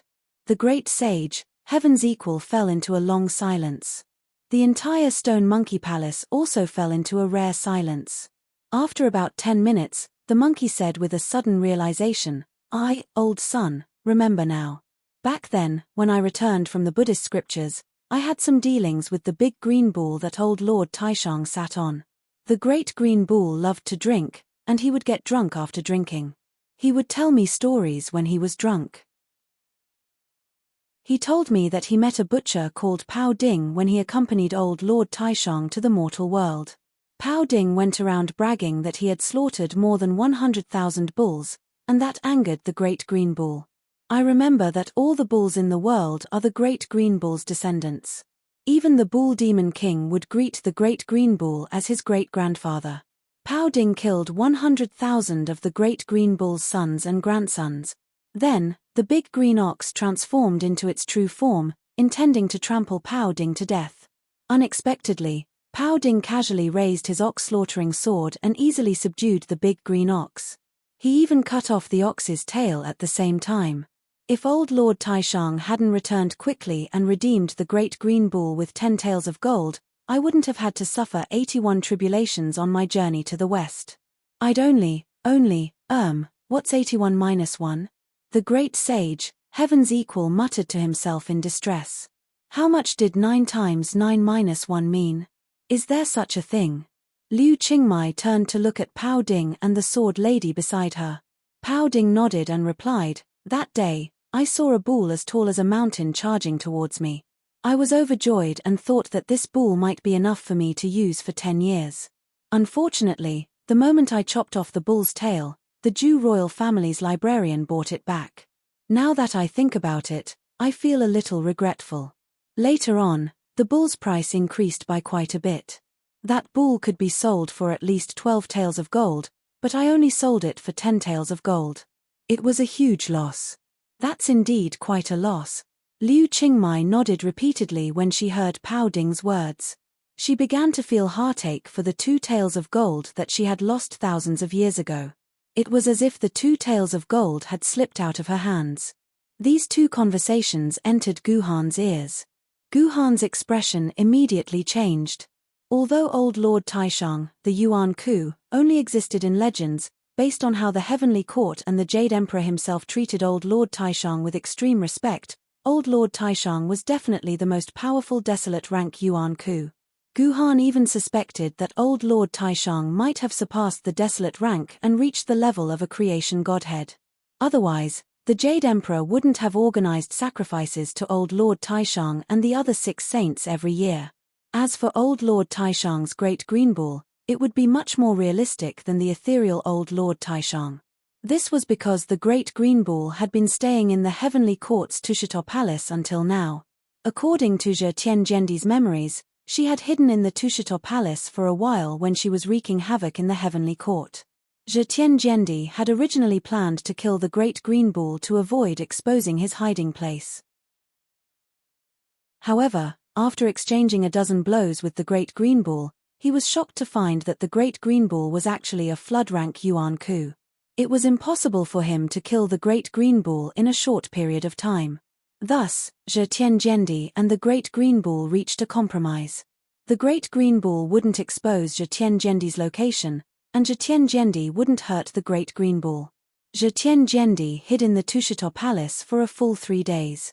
After recovering from his injuries, he left the Tushito Palace.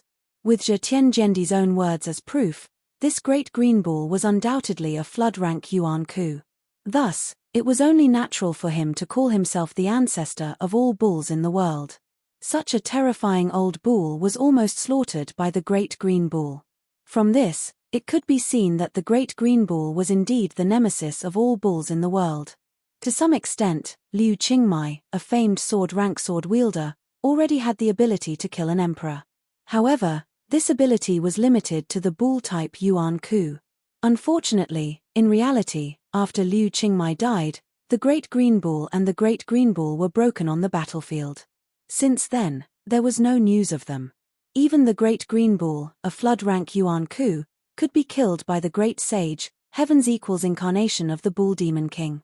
Great Sage, did I pass the test? Liu Qingmai asked the Great Sage, Heaven's Equal respectfully. She was a little nervous as she waited for the Great Sage's judgment. Although Liu Qingmai had indeed killed the Bull Demon King, there was still some suspicion that she had resorted to trickery. If the Great Sage, Heaven's Equal, had not chosen to transform into the Bull Demon King, but into the Rock Demon King, Dragon Demon King, or any of the other brothers of the 7 Great Sages, then the Great Green Bull Demon King would not have been suppressed by the Great Sage, and Liu Qingmai would have lost without a doubt. Therefore, if the Great Sage, Heaven's Equal, used this as a reason to compete again, then Liu Qingmai would have nothing to say. She could only accept her fate. TSK. Do you think that I, old son, am as untrustworthy as that fat pig? The Great Sage, Heaven's Equal, spat. I, old son, am a man of my word. Little girl, you have passed my stone monkey palace. Hurry up, there are more tests waiting for you. Chapter 981. The Great Sage, Heaven's Equal, was a man of his word. He let Liu Qingmai go. Now, only Guhan was left with no choice. Another strand of hair flew out from the void, replenishing the strand of hair that Liu Qingmai had consumed.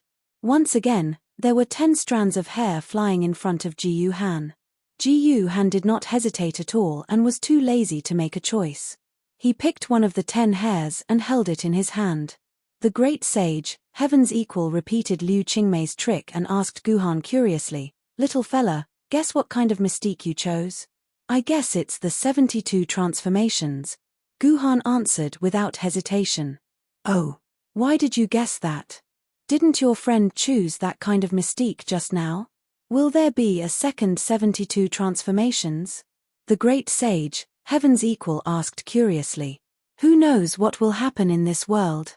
Just like how no one in this world can guess you, I don't think anyone can guess what kind of mystique the hair in my hand is." Ji Han's soft bootlicking made the Great Sage, Heaven's Equal, feel much more refreshed. Actually, Ji Han was very clear in his heart that choosing the hair, guessing the hair, was all bullshit.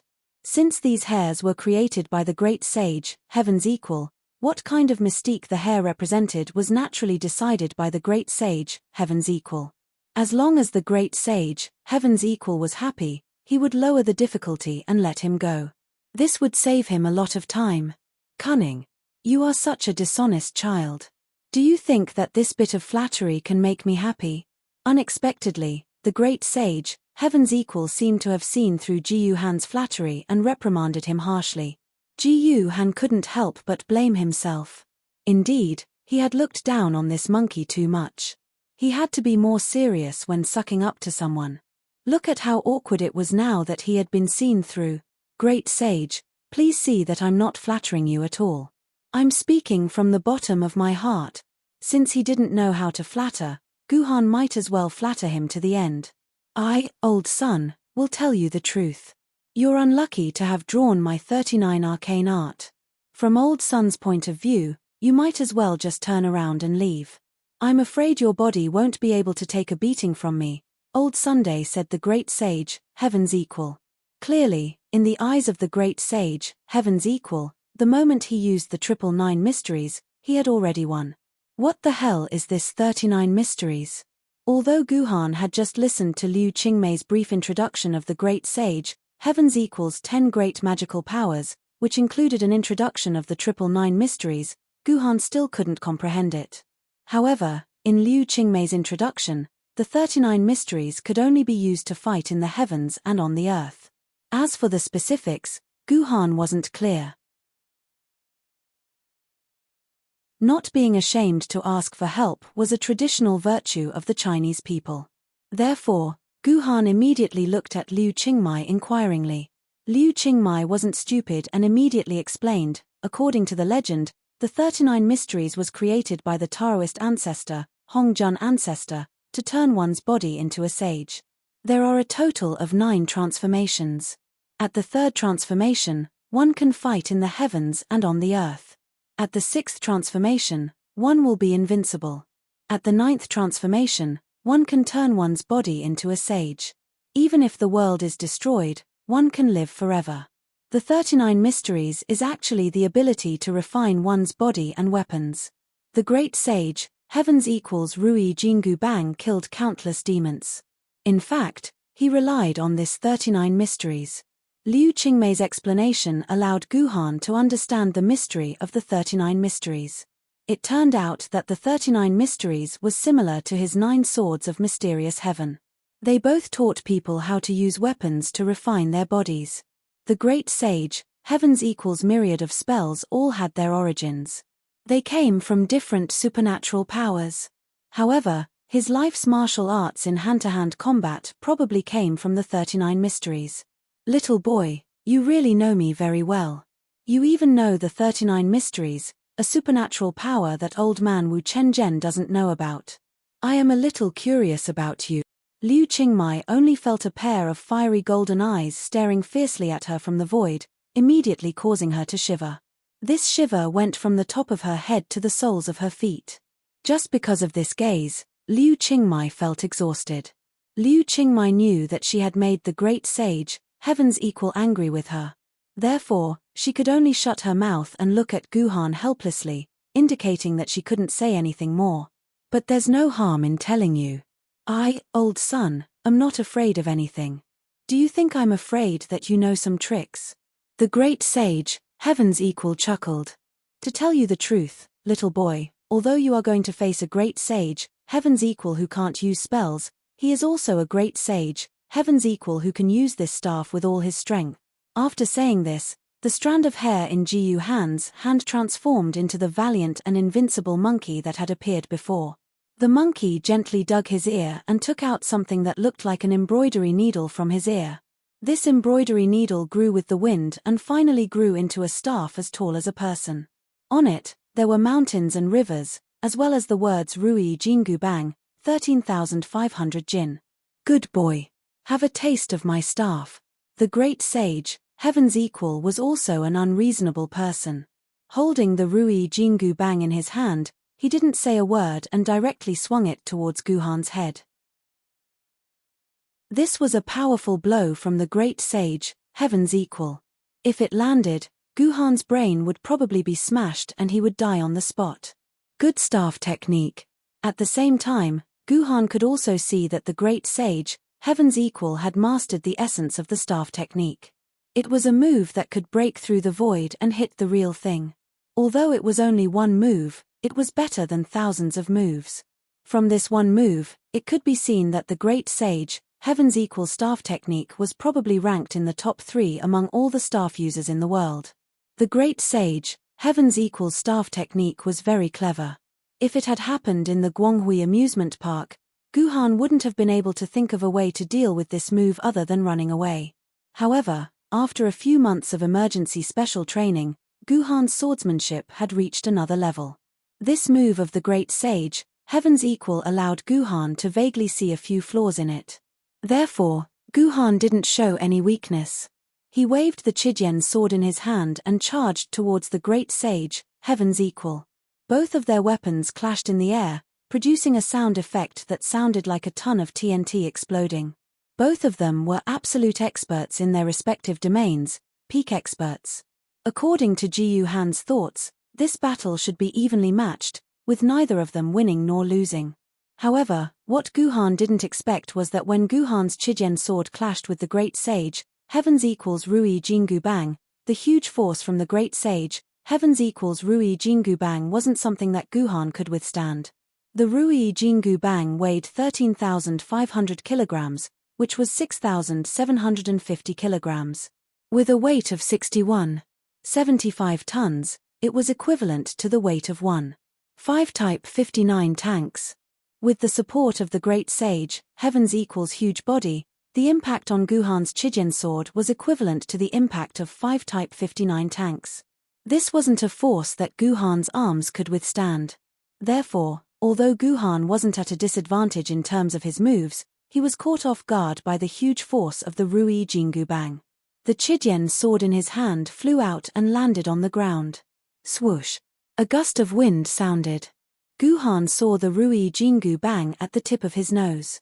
If the Great Sage, Heaven's equal, had moved a little further, Guhan's head would have been smashed into pieces. Thank you, Great Sage, for sparing my life. Guhan quickly cupped his fists. You're a good opponent to be able to withstand my strike. It's rare for me to exercise my muscles. I don't want to kill you so easily. The Great Sage, Heaven's equal, spun the Rui Jingu Bang in his hand. However, you seem to be looking down on me. That strike just now wasn't your strongest state. Do you think that I'm not worthy of your full strength? I wouldn't dare. I know my mistake. Guhan's words were actually quite interesting. Although he said that he knew his mistake, he also admitted that he hadn't used his full strength just now. Go and pick up your sword, then come and fight me, old son. As the Great Sage, Heaven's equal's voice fell, he suddenly extended the Rui Jingu Bang in his hand and sent Guhan's head flying like a billiard ball. Guhan's head landed beside the Chijin sword. Great Sage, I'm sorry. Guhan grabbed the Chijin sword beside him. He didn't use the 9 swords of mysterious heaven to deal with it. Instead, he used the chaos-splitting heaven from the chaos sword technique. At the same time, Guhan tried his best to avoid a head-on clash with the Great Sage, Heaven's equal. He displayed the softness of the sword to the extreme and never fought the Great Sage, Heaven's equal, directly. Instead, he only tangled with him from the side. For a moment, the two of them fought at close quarters, causing the weather to change and the waves to surge. The entire stone monkey palace was filled with rapid whistling sounds. These sounds were all caused by the speed at which the weapons were brandished, which surpassed the speed of sound. This was a sound that was sufficient to shatter one's eardrums. Oh my God! This Guhan is actually on par with the Great Sage, Heaven's equal. Although Liu Qingmai had won, she didn't leave the stone monkey palace. Her strong curiosity made her want to know the final result of the battle between Guhan and the Great Sage, Heaven's equal. Actually, when Liu Qingmai heard that Guhan would use his full strength to face the Great Sage, Heaven's equal's Rui Jingu Bang, Liu Qingmai already had an answer in her heart. It was impossible for Guhan to defeat the Great Sage, Heaven's equal. This kind of monster that only the Buddha could subdue was not something a young guy like Guhan could handle. In Liu Qingmai's guess, if Guhan could withstand 3 strikes from the Great Sage, Heaven's equal, it would already be a blessing from the heavens. It would be worth beating gongs and drums and celebrating. Perhaps it could even be written into a novel or filmed into a TV series. The first battle between Guhan and the Great Sage, Heaven's equal, seemed to confirm Liu Qingmai's guess. The Great Sage, Heaven's equal's strike sent the sword lady in Guhan's hand flying. If he struck again, Guhan would die on the spot. Therefore, at this moment, Liu Qingmai instinctively wanted to persuade Guhan to surrender immediately and not to fight with the Great Sage, Heaven's equal. However, before Liu Qingmai could persuade him, Guhan had once again fought with the Great Sage, Heaven's equal. Then, it was hard to separate them. This scene made Liu Qingmai want to slap herself to confirm that she was not dreaming. Chapter 982. You're quite capable to be able to fight me to a draw. After another round of fighting, the Great Sage, Heaven's equal, and Guhan stood facing each other. The Monkey King took the initiative to praise Guhan. If the Great Sage, Heaven's equal, admitted that he could fight him to a draw, Guhan's swordsmanship could officially be ranked among the top 10 in the world since ancient times. You're flattering me, Great Sage. I don't dare to fight you head-on. I can only help you by the side. Guhan shook his head. This was Guhan's truth. Guhan was still not a match for the Great Sage, Heaven's equal, in a head-on fight. After all, the Great Sage's strength was too violent. A single strike from him could send Guhan flying. You little brat, listen carefully. This is my last strike. If you can withstand this strike, I'll consider it your victory and let you pass. If you can't, don't blame me for being merciless. I'll beat you to death here." At this point, the great sage, Heaven's equal, revealed a fierce and irritable expression on his face. Logically speaking, as the guardian of a palace, no matter how badly the great sage, Heaven's equal, beat up his opponent, even if his opponent's limbs were broken and his internal organs were crippled, it would not be a big problem for him to be able to catch his breath. However, the great sage, Heaven's equal, could not kill his opponent. Otherwise, how would fleeting Jendi, who set up the test, be able to face himself? A mere test had actually killed a young man who wanted to become his disciple. Even if Sword Emperor Leonien had an extremely high status in the human race, this was absolutely inexcusable.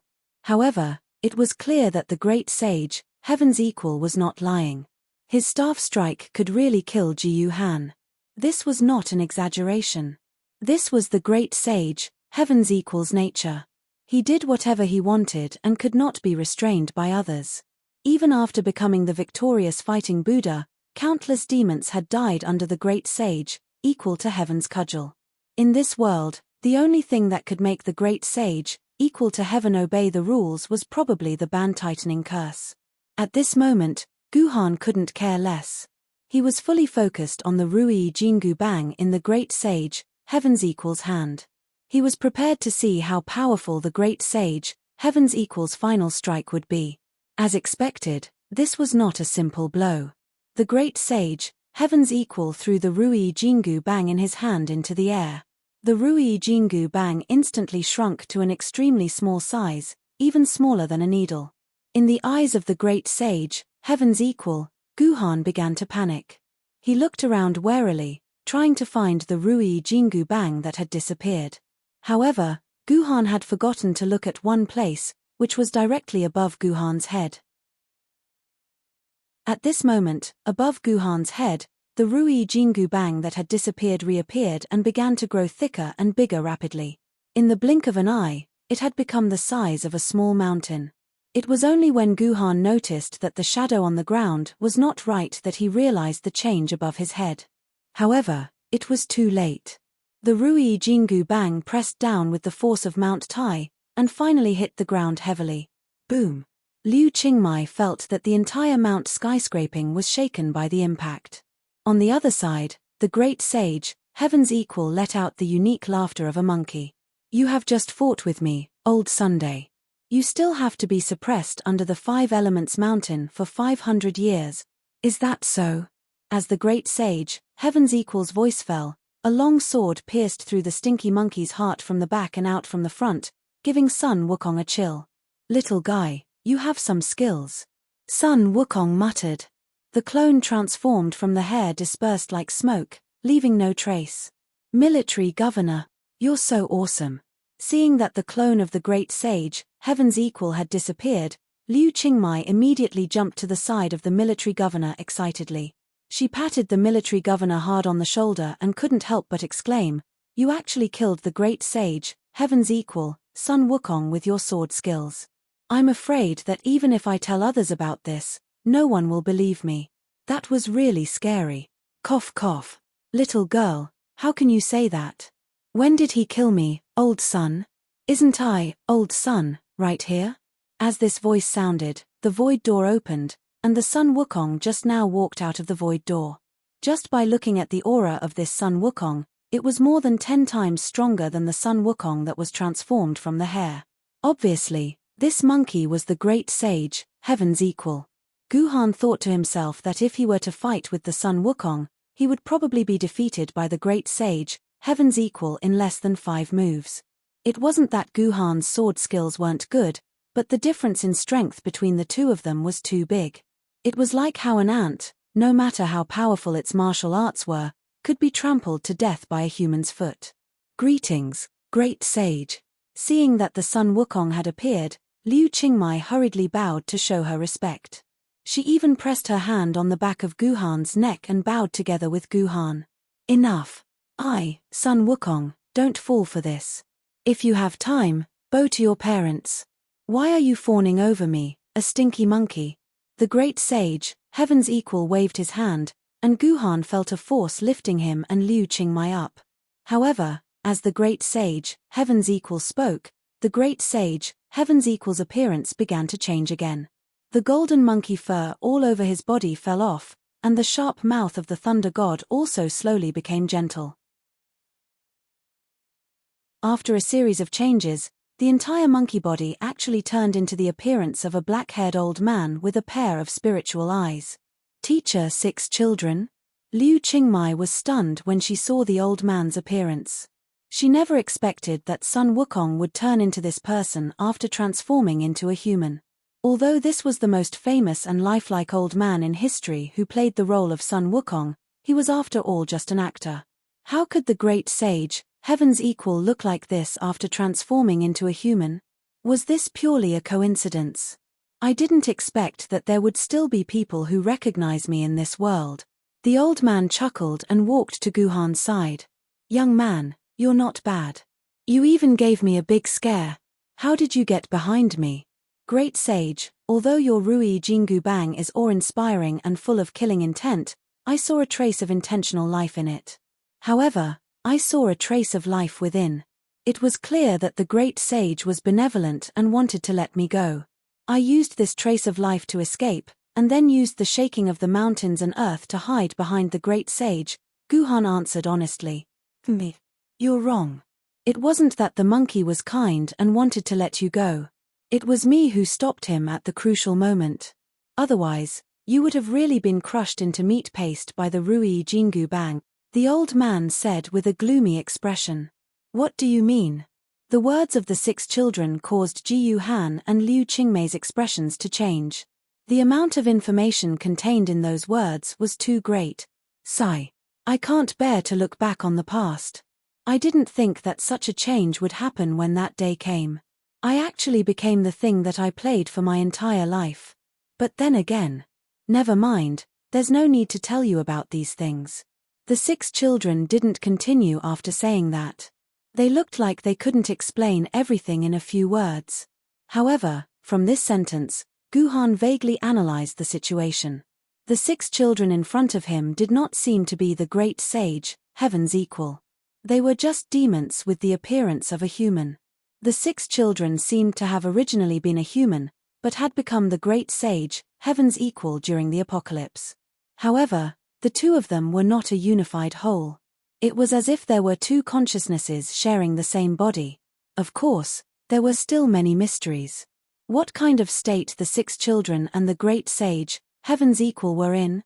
Even Guhan could not figure it out. Little fellow, listen to me.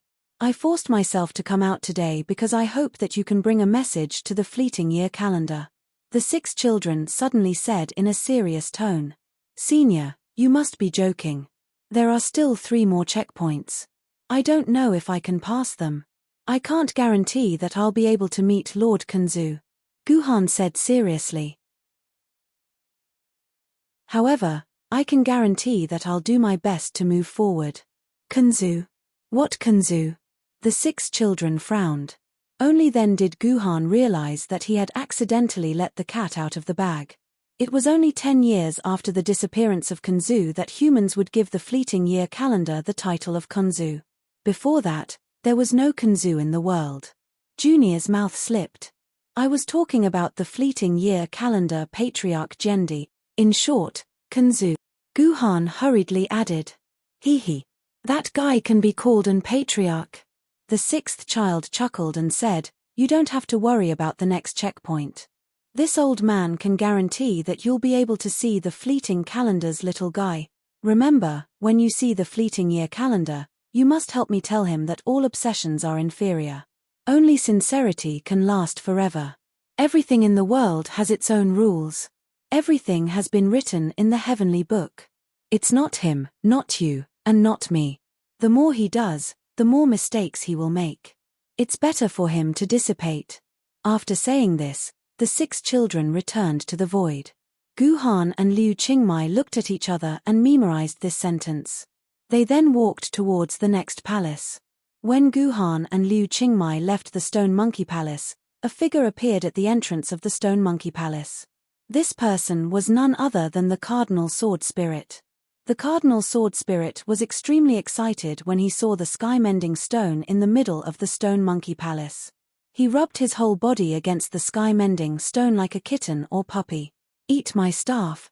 Unexpectedly, after the Cardinal Sword Spirit rubbed against the sky-mending stone a few times, a Rui Jingu bang came out of the void and hit the Cardinal Sword Spirit's lower abdomen.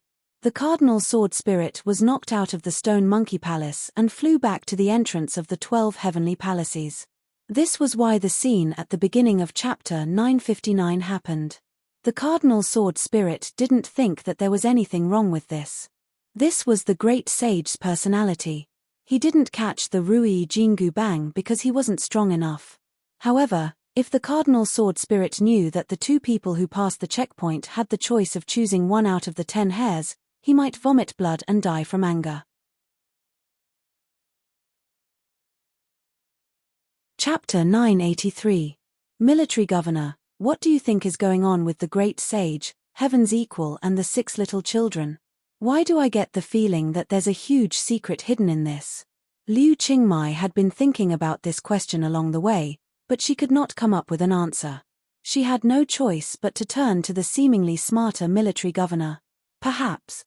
Guhan was clearly not interested in the 6 little children and the Great Sage, Heaven's Equal.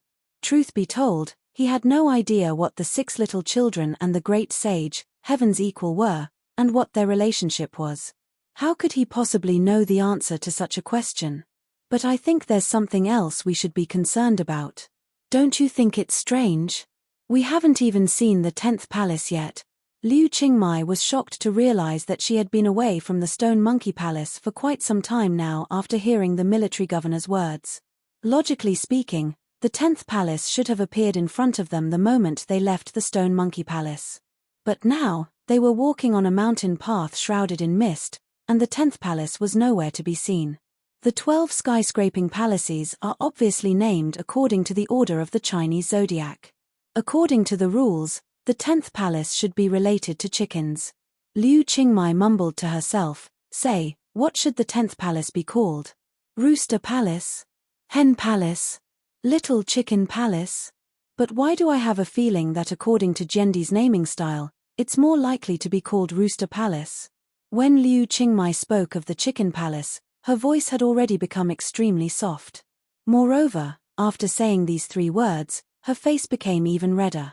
At the same time, she secretly cursed herself for being shameless.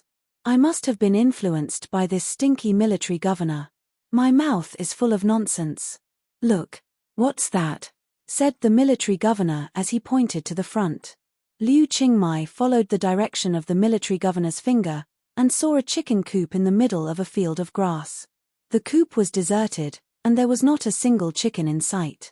Guhan and Liu Qingmai walked into the coop, and discovered that there were 2 chicken nests in the coop. An egg was placed on each of the nests, and nothing else. What does that mean? Could this be a test for us? Liu Qingmai keenly sensed that this chicken coop and these 2 eggs should be related to the 10th palace's test. The reason was simple. According to the order of the 12 zodiac signs, the 10th house should be a test related to chickens, and there happened to be a chicken coop and 2 eggs here. Even a fool could guess that there must be a connection between them. Liu Qingmai walked around the chicken coop, but she couldn't find any hints. She didn't know what kind of test it represented. Liu Qingmai searched for a long time, her forehead was full of sweat, but she still couldn't find any clues. On the other hand, Guhan stood there calmly without moving, which made Liu Qingmai a little angry. She angrily returned to the military governor's side and said, "What are you doing here? I've been looking for half a day. Now it's your turn." "All right." Ji Han agreed readily. He didn't say much and directly stepped into the chicken coop. He sat on one of the chicken coop and pressed the egg under his butt. "What are you doing? What if you crush the egg?" Liu Qingmai said in a panic.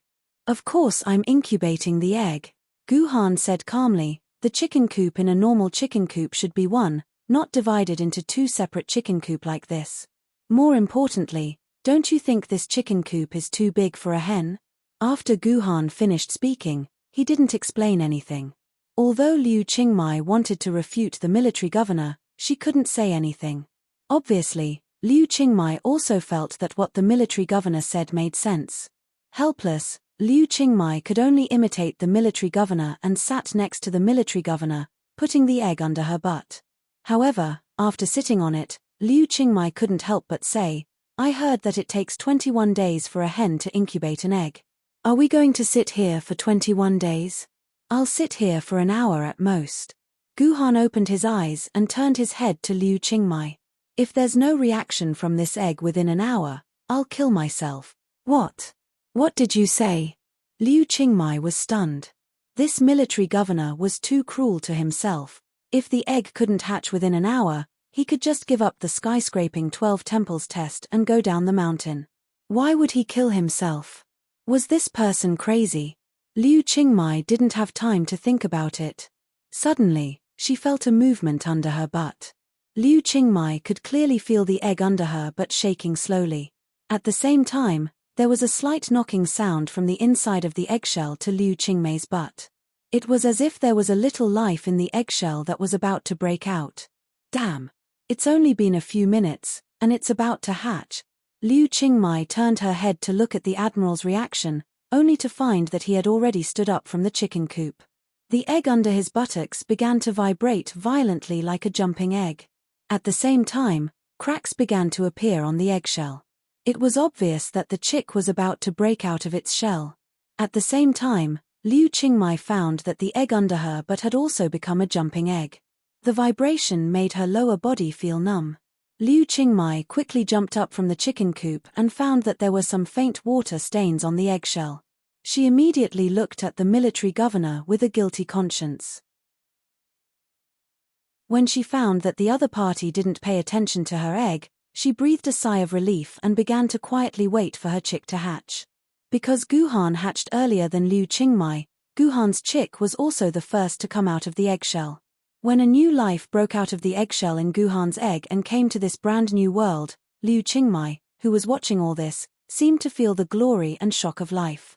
But what made Liu Qingmai feel a little strange was that when the military governor's chick was born, the military governor had been standing there motionlessly without any reaction, as if he had been completely shocked and could not speak. TSK. A country bumpkin who hasn't seen the world. Liu Qingmai said unceremoniously in her heart. At this time, her chick was about to break out. Liu Qingmai suddenly felt a sense of excitement as a mother. She immediately turned her attention back from the military governor and looked at the chick that floated out. When the chick tried its best to peck the eggshell, Liu Qingmai saw the chick's black and white eyes for the first time. Liu Qingmai suddenly felt dizzy.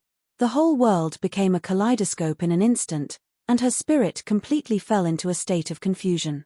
When everything returned to calm, Liu Qingmai's consciousness also regained consciousness. Liu Qingmai was surprised to find that the whole world was different. The original normal world became small in Liu Qingmai's eyes at this time, and Liu Qingmai felt that her body had become very strange, especially her feet seemed to have become extraordinarily slender, and even her body could not support it. What was more terrible was that Liu Qingmai suddenly found that there was a giant in front of her. The height was dozens of times higher than her, just like the legendary Ultraman. Did I come to the legendary giant country? But soon Liu Qingmai reflected that the giant in front of her was not Ultraman, but herself. Yes, the giant in front of Liu Qingmai was Liu Qingmai's own body. Gggg. Liu Qingmai wanted to speak, but the sound coming out of her mouth turned into these cries. Liu Qingmai panicked. She looked down at her body and was surprised to find that her body had suddenly become fluffy and wet. Her whole body was covered with feathers that were stuck together by some kind of mucus. She wanted to wave her hands, but found that what she waved was a pair of bare wings. What's going on? Could it be that I've become a chick? After a while, although she was not willing to believe this fact, Liu Qingmai had to admit that she had become the chick that had just broken out of its shell. At this time, Liu Qingmai's fear, and loneliness could be imagined. She immediately looked at the position of the military governor, wanting to confirm the situation of the military governor. What made her feel relieved was that the military governor's body was also standing motionless in the same place as her body, But the military governor's chick seemed to be extraordinarily calm. It didn't flap its wings randomly like Liu Qingmai, nor did it look around in fear like Liu Qingmai. Its pair of small eyes didn't have the same kind of fear like Liu Qingmai. Instead, it revealed a kind of calm wisdom. However, it was this kind of calm wisdom that made Liu Qingmai confirm that the military governor had also entered the chick's body like her. Otherwise, how could the eyes of a newborn chick reveal the calm light of wisdom? GGG. Liu Qingmai struggled to break out of the eggshell with her little chicken legs, but Liu Qingmai was obviously not proficient in using this new body. After struggling for a long time, she was still stuck in the eggshell and could not get out. Just when Liu Qingmai was feeling completely disheartened, she suddenly felt something hit her hard, abruptly knocking her out of the eggshell. Liu Qingmai raised her little chick's head in doubt and saw another chick standing in front of her, listening to her body valiantly and looking at her quietly. Is this the military governor? Liu Qingmai could not help but show a trace of a bitter smile. I'm really too bad. I didn't expect that at this time. I still need the military governor to save me. But then again, men are really more reliable. Liu Qingmei's little chick's face actually showed a shy expression. Chapter 984. After struggling for a while, Liu Qingmai finally managed to control the chick's body, and at the same time, she also understood the situation she was in. She had indeed become a chick that was hatched by herself. Although this was something that was extremely against scientific principles, since something like Yuan Ku could appear, it was not surprising that she had become a chick. No. We did not become a chick, we are still us. Our consciousness has just left our bodies.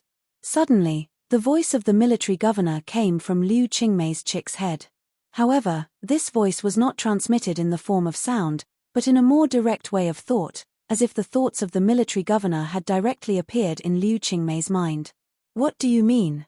Liu Qingmei wanted to ask, but the words that came out of her mouth were the sounds of a chick's chirping. Haven't I made myself clear enough? You can't even understand this. The thoughts of the military governor sounded again. Wait. I didn't speak, how do you know what I'm talking about? Liu Qingmei was still making chirping sounds, but it was obvious that the military governor could understand what Liu Qingmei was saying. This is the best evidence. The military governor explained, because our consciousness has left our bodies, I can hear what you want to say without using sound. Similarly, if you use your thoughts to perceive, you can also know what I want to say. Well, explaining these things to Liu Qingmei is a very tedious thing. We will not repeat them one by one. Anyway, it took Guhan about 10 minutes to explain to Liu Qingmei clearly. What the military governor meant was that they did not become a chick, they were still human beings, but their consciousness had been transferred to the chick's body by some means, or their consciousness was still in their own brain, but through some means connected with the chick's brain, they could perceive and control the chick's every move. The simplest evidence was that the bodies of Guhan and Liu Qingmei were still in the position when they lost consciousness, and the physical signs of their bodies were still stable, and their chests were also moving up and down vigorously. These two bodies did not seem to be dead. Instead, they seemed to be in a deep sleep. According to Guhan's metaphor, their bodies had become a remote control, controlling the little chick's every move. However, this remote control had lost control of itself, so it looked like it had become a little chick. This was also the reason why Guhan was able to communicate with Liu Qingmei through his consciousness. It was because their consciousnesses had become independent, free from the constraints of their bodies. Then what should we do now? After finally figuring out the situation and learning to communicate with her consciousness, Liu Qingmei asked the military governor in a panic. All the previous tests had prompts, and as long as one followed the prompts, they would be able to move forward. It was completely different from the current situation. There were no prompts at all and she had turned into a chicken. Liu Qingmei was completely at a loss. I guess the test of the 10th palace has already begun. As long as we can regain control of our bodies, I think we can pass the test of the 10th palace. Although the military governor's words were just a simple judgment without any evidence to support it, Liu Qingmei felt that it was very reliable. But when Liu Qingmei heard it, she felt that it was very reliable.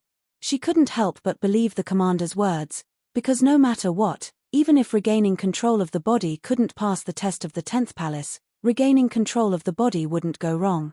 People always couldn't help but want to return to the state of life they were used to.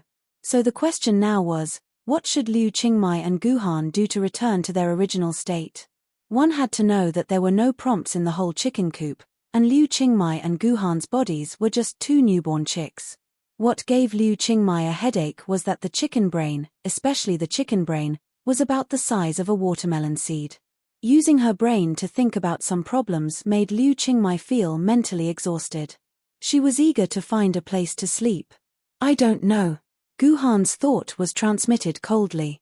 I'm sleepy, I'm going to sleep first.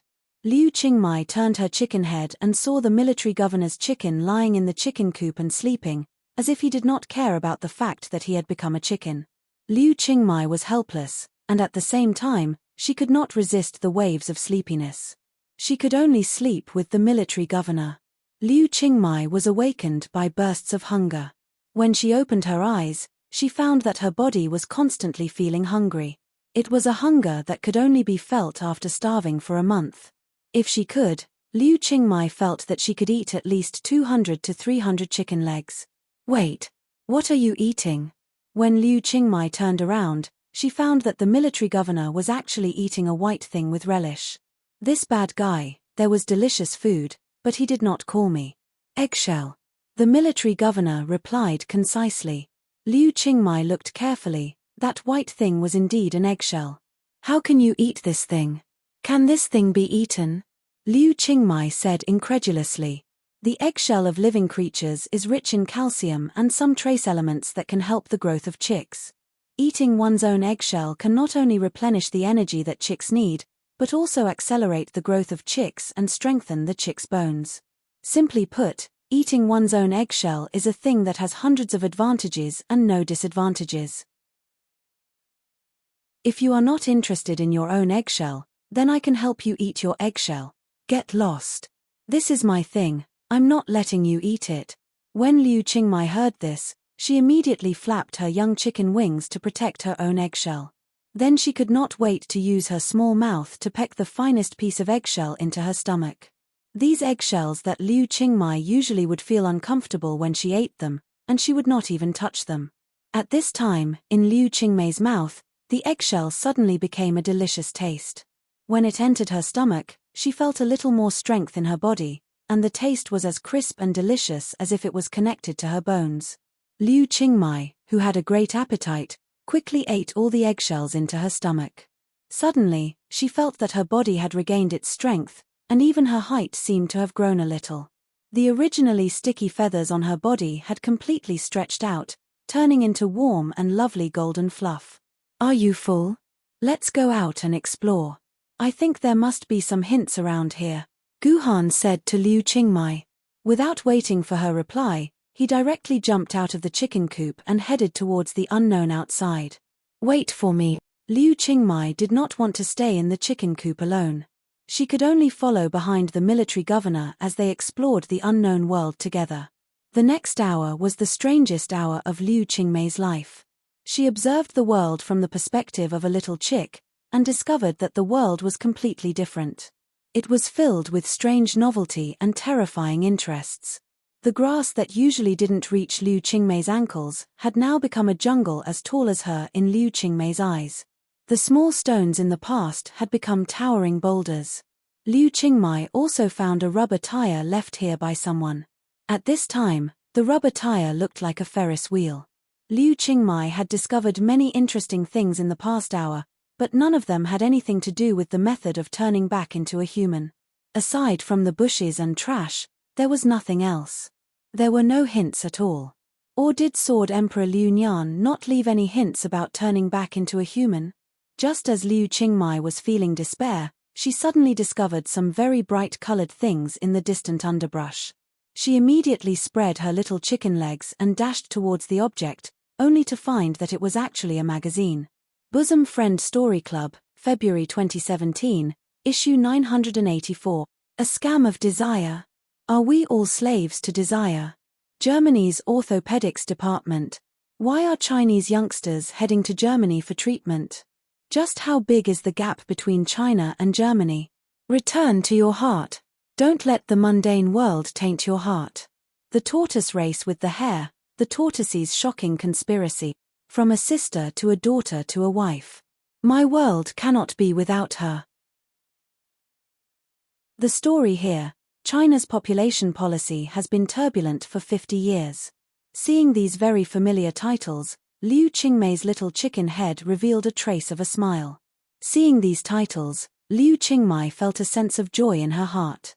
At the same time, she also felt a burst of curiosity.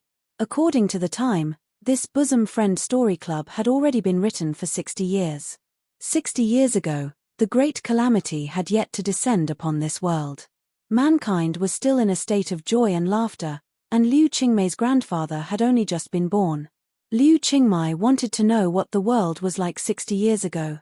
Therefore, Liu Qingmei instinctively wanted to open the book and read the story inside. However, it was a little too difficult for Liu Qingmei to flip the book. Her pair of young chicken wings couldn't be used at all. She could only use her own pair of chicken claws to try to open the book. But unfortunately, after 60 years of wind and rain, the pages of Bosom Friend Story Club had long been firmly stuck together. Liu Qingmei's little chicken claws were simply unable to open this Bosom Friend Story Club. On the other side, Ji Yuhan noticed Liu Qingmei's strangeness and walked to Liu Qingmei's side. Just by looking at the Bosom Friend Story Club for the first time, Ji Yuhan's eyes instantly lit up, and the whole chick began to get excited. Don't move. Don't destroy the book. Guhan quickly stopped Liu Qingmei. What's wrong? It's just a magazine, Liu Qingmei said unhappily. It's just a magazine. This is the clue to us becoming human again, Guhan said loudly. Chapter 985. Clue. How can there be any clue in a magazine from 60 years ago? Liu Qingmei asked, puzzled. Look carefully at the title on the cover of this magazine, and then read the first word of these titles together, Guhan said as he stepped on the cover. Liu Qingmei then turned her attention back to the title on the cover. The Scam of Desire, We Are All Slaves of Desire. German orthopedics. Why do Chinese youngsters go to Germany for treatment? How big is the medical gap between China and Germany? Return to your heart. Don't let worldly affairs pollute your heart. The tortoise race with the hare, the tortoise's shocking conspiracy, from my sister to my daughter to my wife, and finally to the court. My world can't be without her. The story here, China's population policy has been turbulent for 50 years. Desire to return to the tortoise. Desire to return to the tortoise. Liu Qingmei timidly linked the first words of these titles together. After reading through it a few times, she immediately came to a realization. If you want to return, you have to start from here. Could it be that the way to return is hidden in this magazine? Liu Qingmei immediately felt excited, but at the same time, she felt deeply ashamed. She was the one who found this magazine first, but her attention was completely attracted by the contents of these titles. She only wanted to read the words in the magazine, but she didn't even think about whether there was a deeper meaning hidden in these titles. In the end, it was Ji Yuhan who saw the magazine for the first time who discovered the mystery within. But even if we know the mystery of returning is hidden in this magazine, it's still not easy. This magazine has dozens of pages and tens of thousands of words. God knows where the clue is hidden. Although the military governor found the mystery, Liu Qingmei was unwilling to give up. She simply used these questions to embarrass the military governor. And this was also the truth. The magazine published normal articles, and it was too easy to hide clues in the articles. With the ever-changing characteristics of Chinese characters, Liu Qingmei felt that she could comprehend hundreds of thousands of different clues from tens of thousands of words. If there was no hint, no matter how many clues she found, it would be useless. Pay attention to this sentence. Pay attention to that word. As Guhan spoke, he stepped on a chicken claw. The story here, China's population policy has been in turmoil for 50 years. I want to return to this place. Guhan stomped his claws twice. Do you understand? Understood. Liu Qingmei lowered her head and said obediently. She was as gentle as a little wife. Liu Qingmai once again felt a deep admiration for the military governor. At the same time, she also understood that wanting to compete with the military governor in terms of intelligence was simply a pipe dream. If he wanted to return to normal, he would have to rely on the wisdom of the military governor. In other words, the secret to turning back is actually in this article. The article that Liu Qingmai was referring to was naturally the article on China's population policy. Gu Han nodded. Then we must also turn to this page. Liu Qingmei's little chicken claws kicked the pages of the book. In the end, we still have to open this book. But with our current strength, we can't open this book. It's destined to be a waste of effort. Let me try. Gu Han frowned and tried to open the magazine with his chicken claws. But the result was the same as Liu Qingmei's. The body of this chicken was too weak. Gu Han couldn't even open a page of this magazine. Then what should we do now? Liu Qingmai spread her chicken wings and asked Gu Han. Gu Han didn't answer. Instead, he kept pondering and thinking deeply. Liu Qingmai didn't dare to disturb Gu Han. She could only quietly wait for Gu Han to come up with a good idea. About 10 minutes later, Jiyu Han, the little chick, suddenly started to dig the ground with all its might. What? You thought of a way? Liu Qingmai immediately asked with joy. No. I'm just hungry. An earthworm suddenly burrowed out from the soil that Jiyu Han's little chicken claws had dug out. Jiyu Han's eyes were sharp and his mouth was quick. He immediately used his sharp beak to grab the earthworm into his stomach and swallowed it in a few bites. He even let out a faint burp. So disgusting. This scene made Liu Qingmai want to vomit. The military governor suddenly ate an earthworm. This was something that Liu Qingmai couldn't accept. She only recovered after retching for a long time. But she didn't know if it was because she retched too hard. Liu Qingmei's stomach became particularly hungry after this. It was as if she had returned to the state when she woke up without eating the eggshell. Hungry? Gu Han keenly noticed the change in Liu Qingmai. Then he looked at the soft soil around and said, "There should be a lot of earthworms nearby. You can feel the vibration of the ground and you can dig them out." No. Liu Qingmai decisively refused. That thing is too disgusting. How can you eat it? As you wish. Liu Qingmei's hunger was Liu Qingmei's business. It had nothing to do with Gu Han. Gu Han continued to dig in the soil. From time to time, an earthworm would come out and be eaten directly. In the blink of an eye, more than a dozen earthworms had died.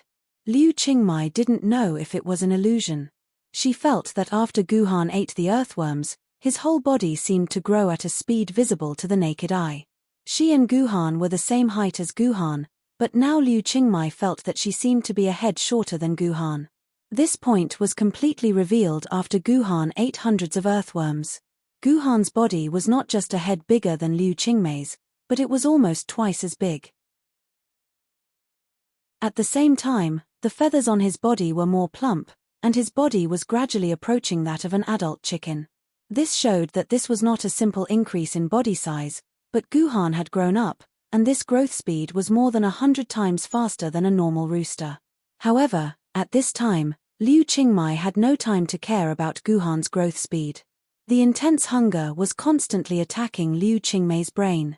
Looking at Gu Han constantly eating, Liu Qingmei's body constantly produced a strong appetite, urging Liu Qingmai to eat the delicious earthworms into her stomach.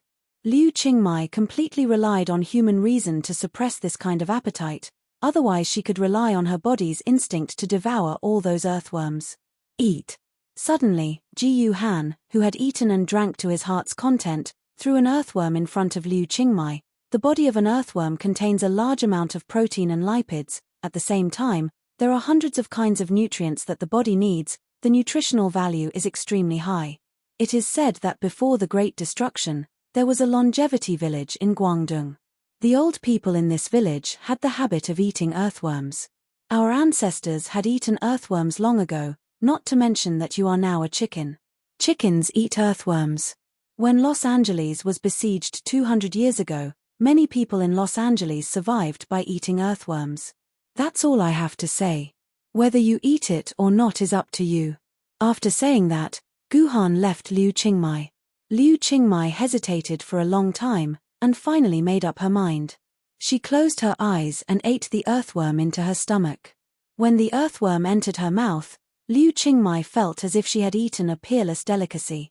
The sweet fragrance with the smell of the earth made Liu Qingmai unable to control herself for a long time. It was really delicious.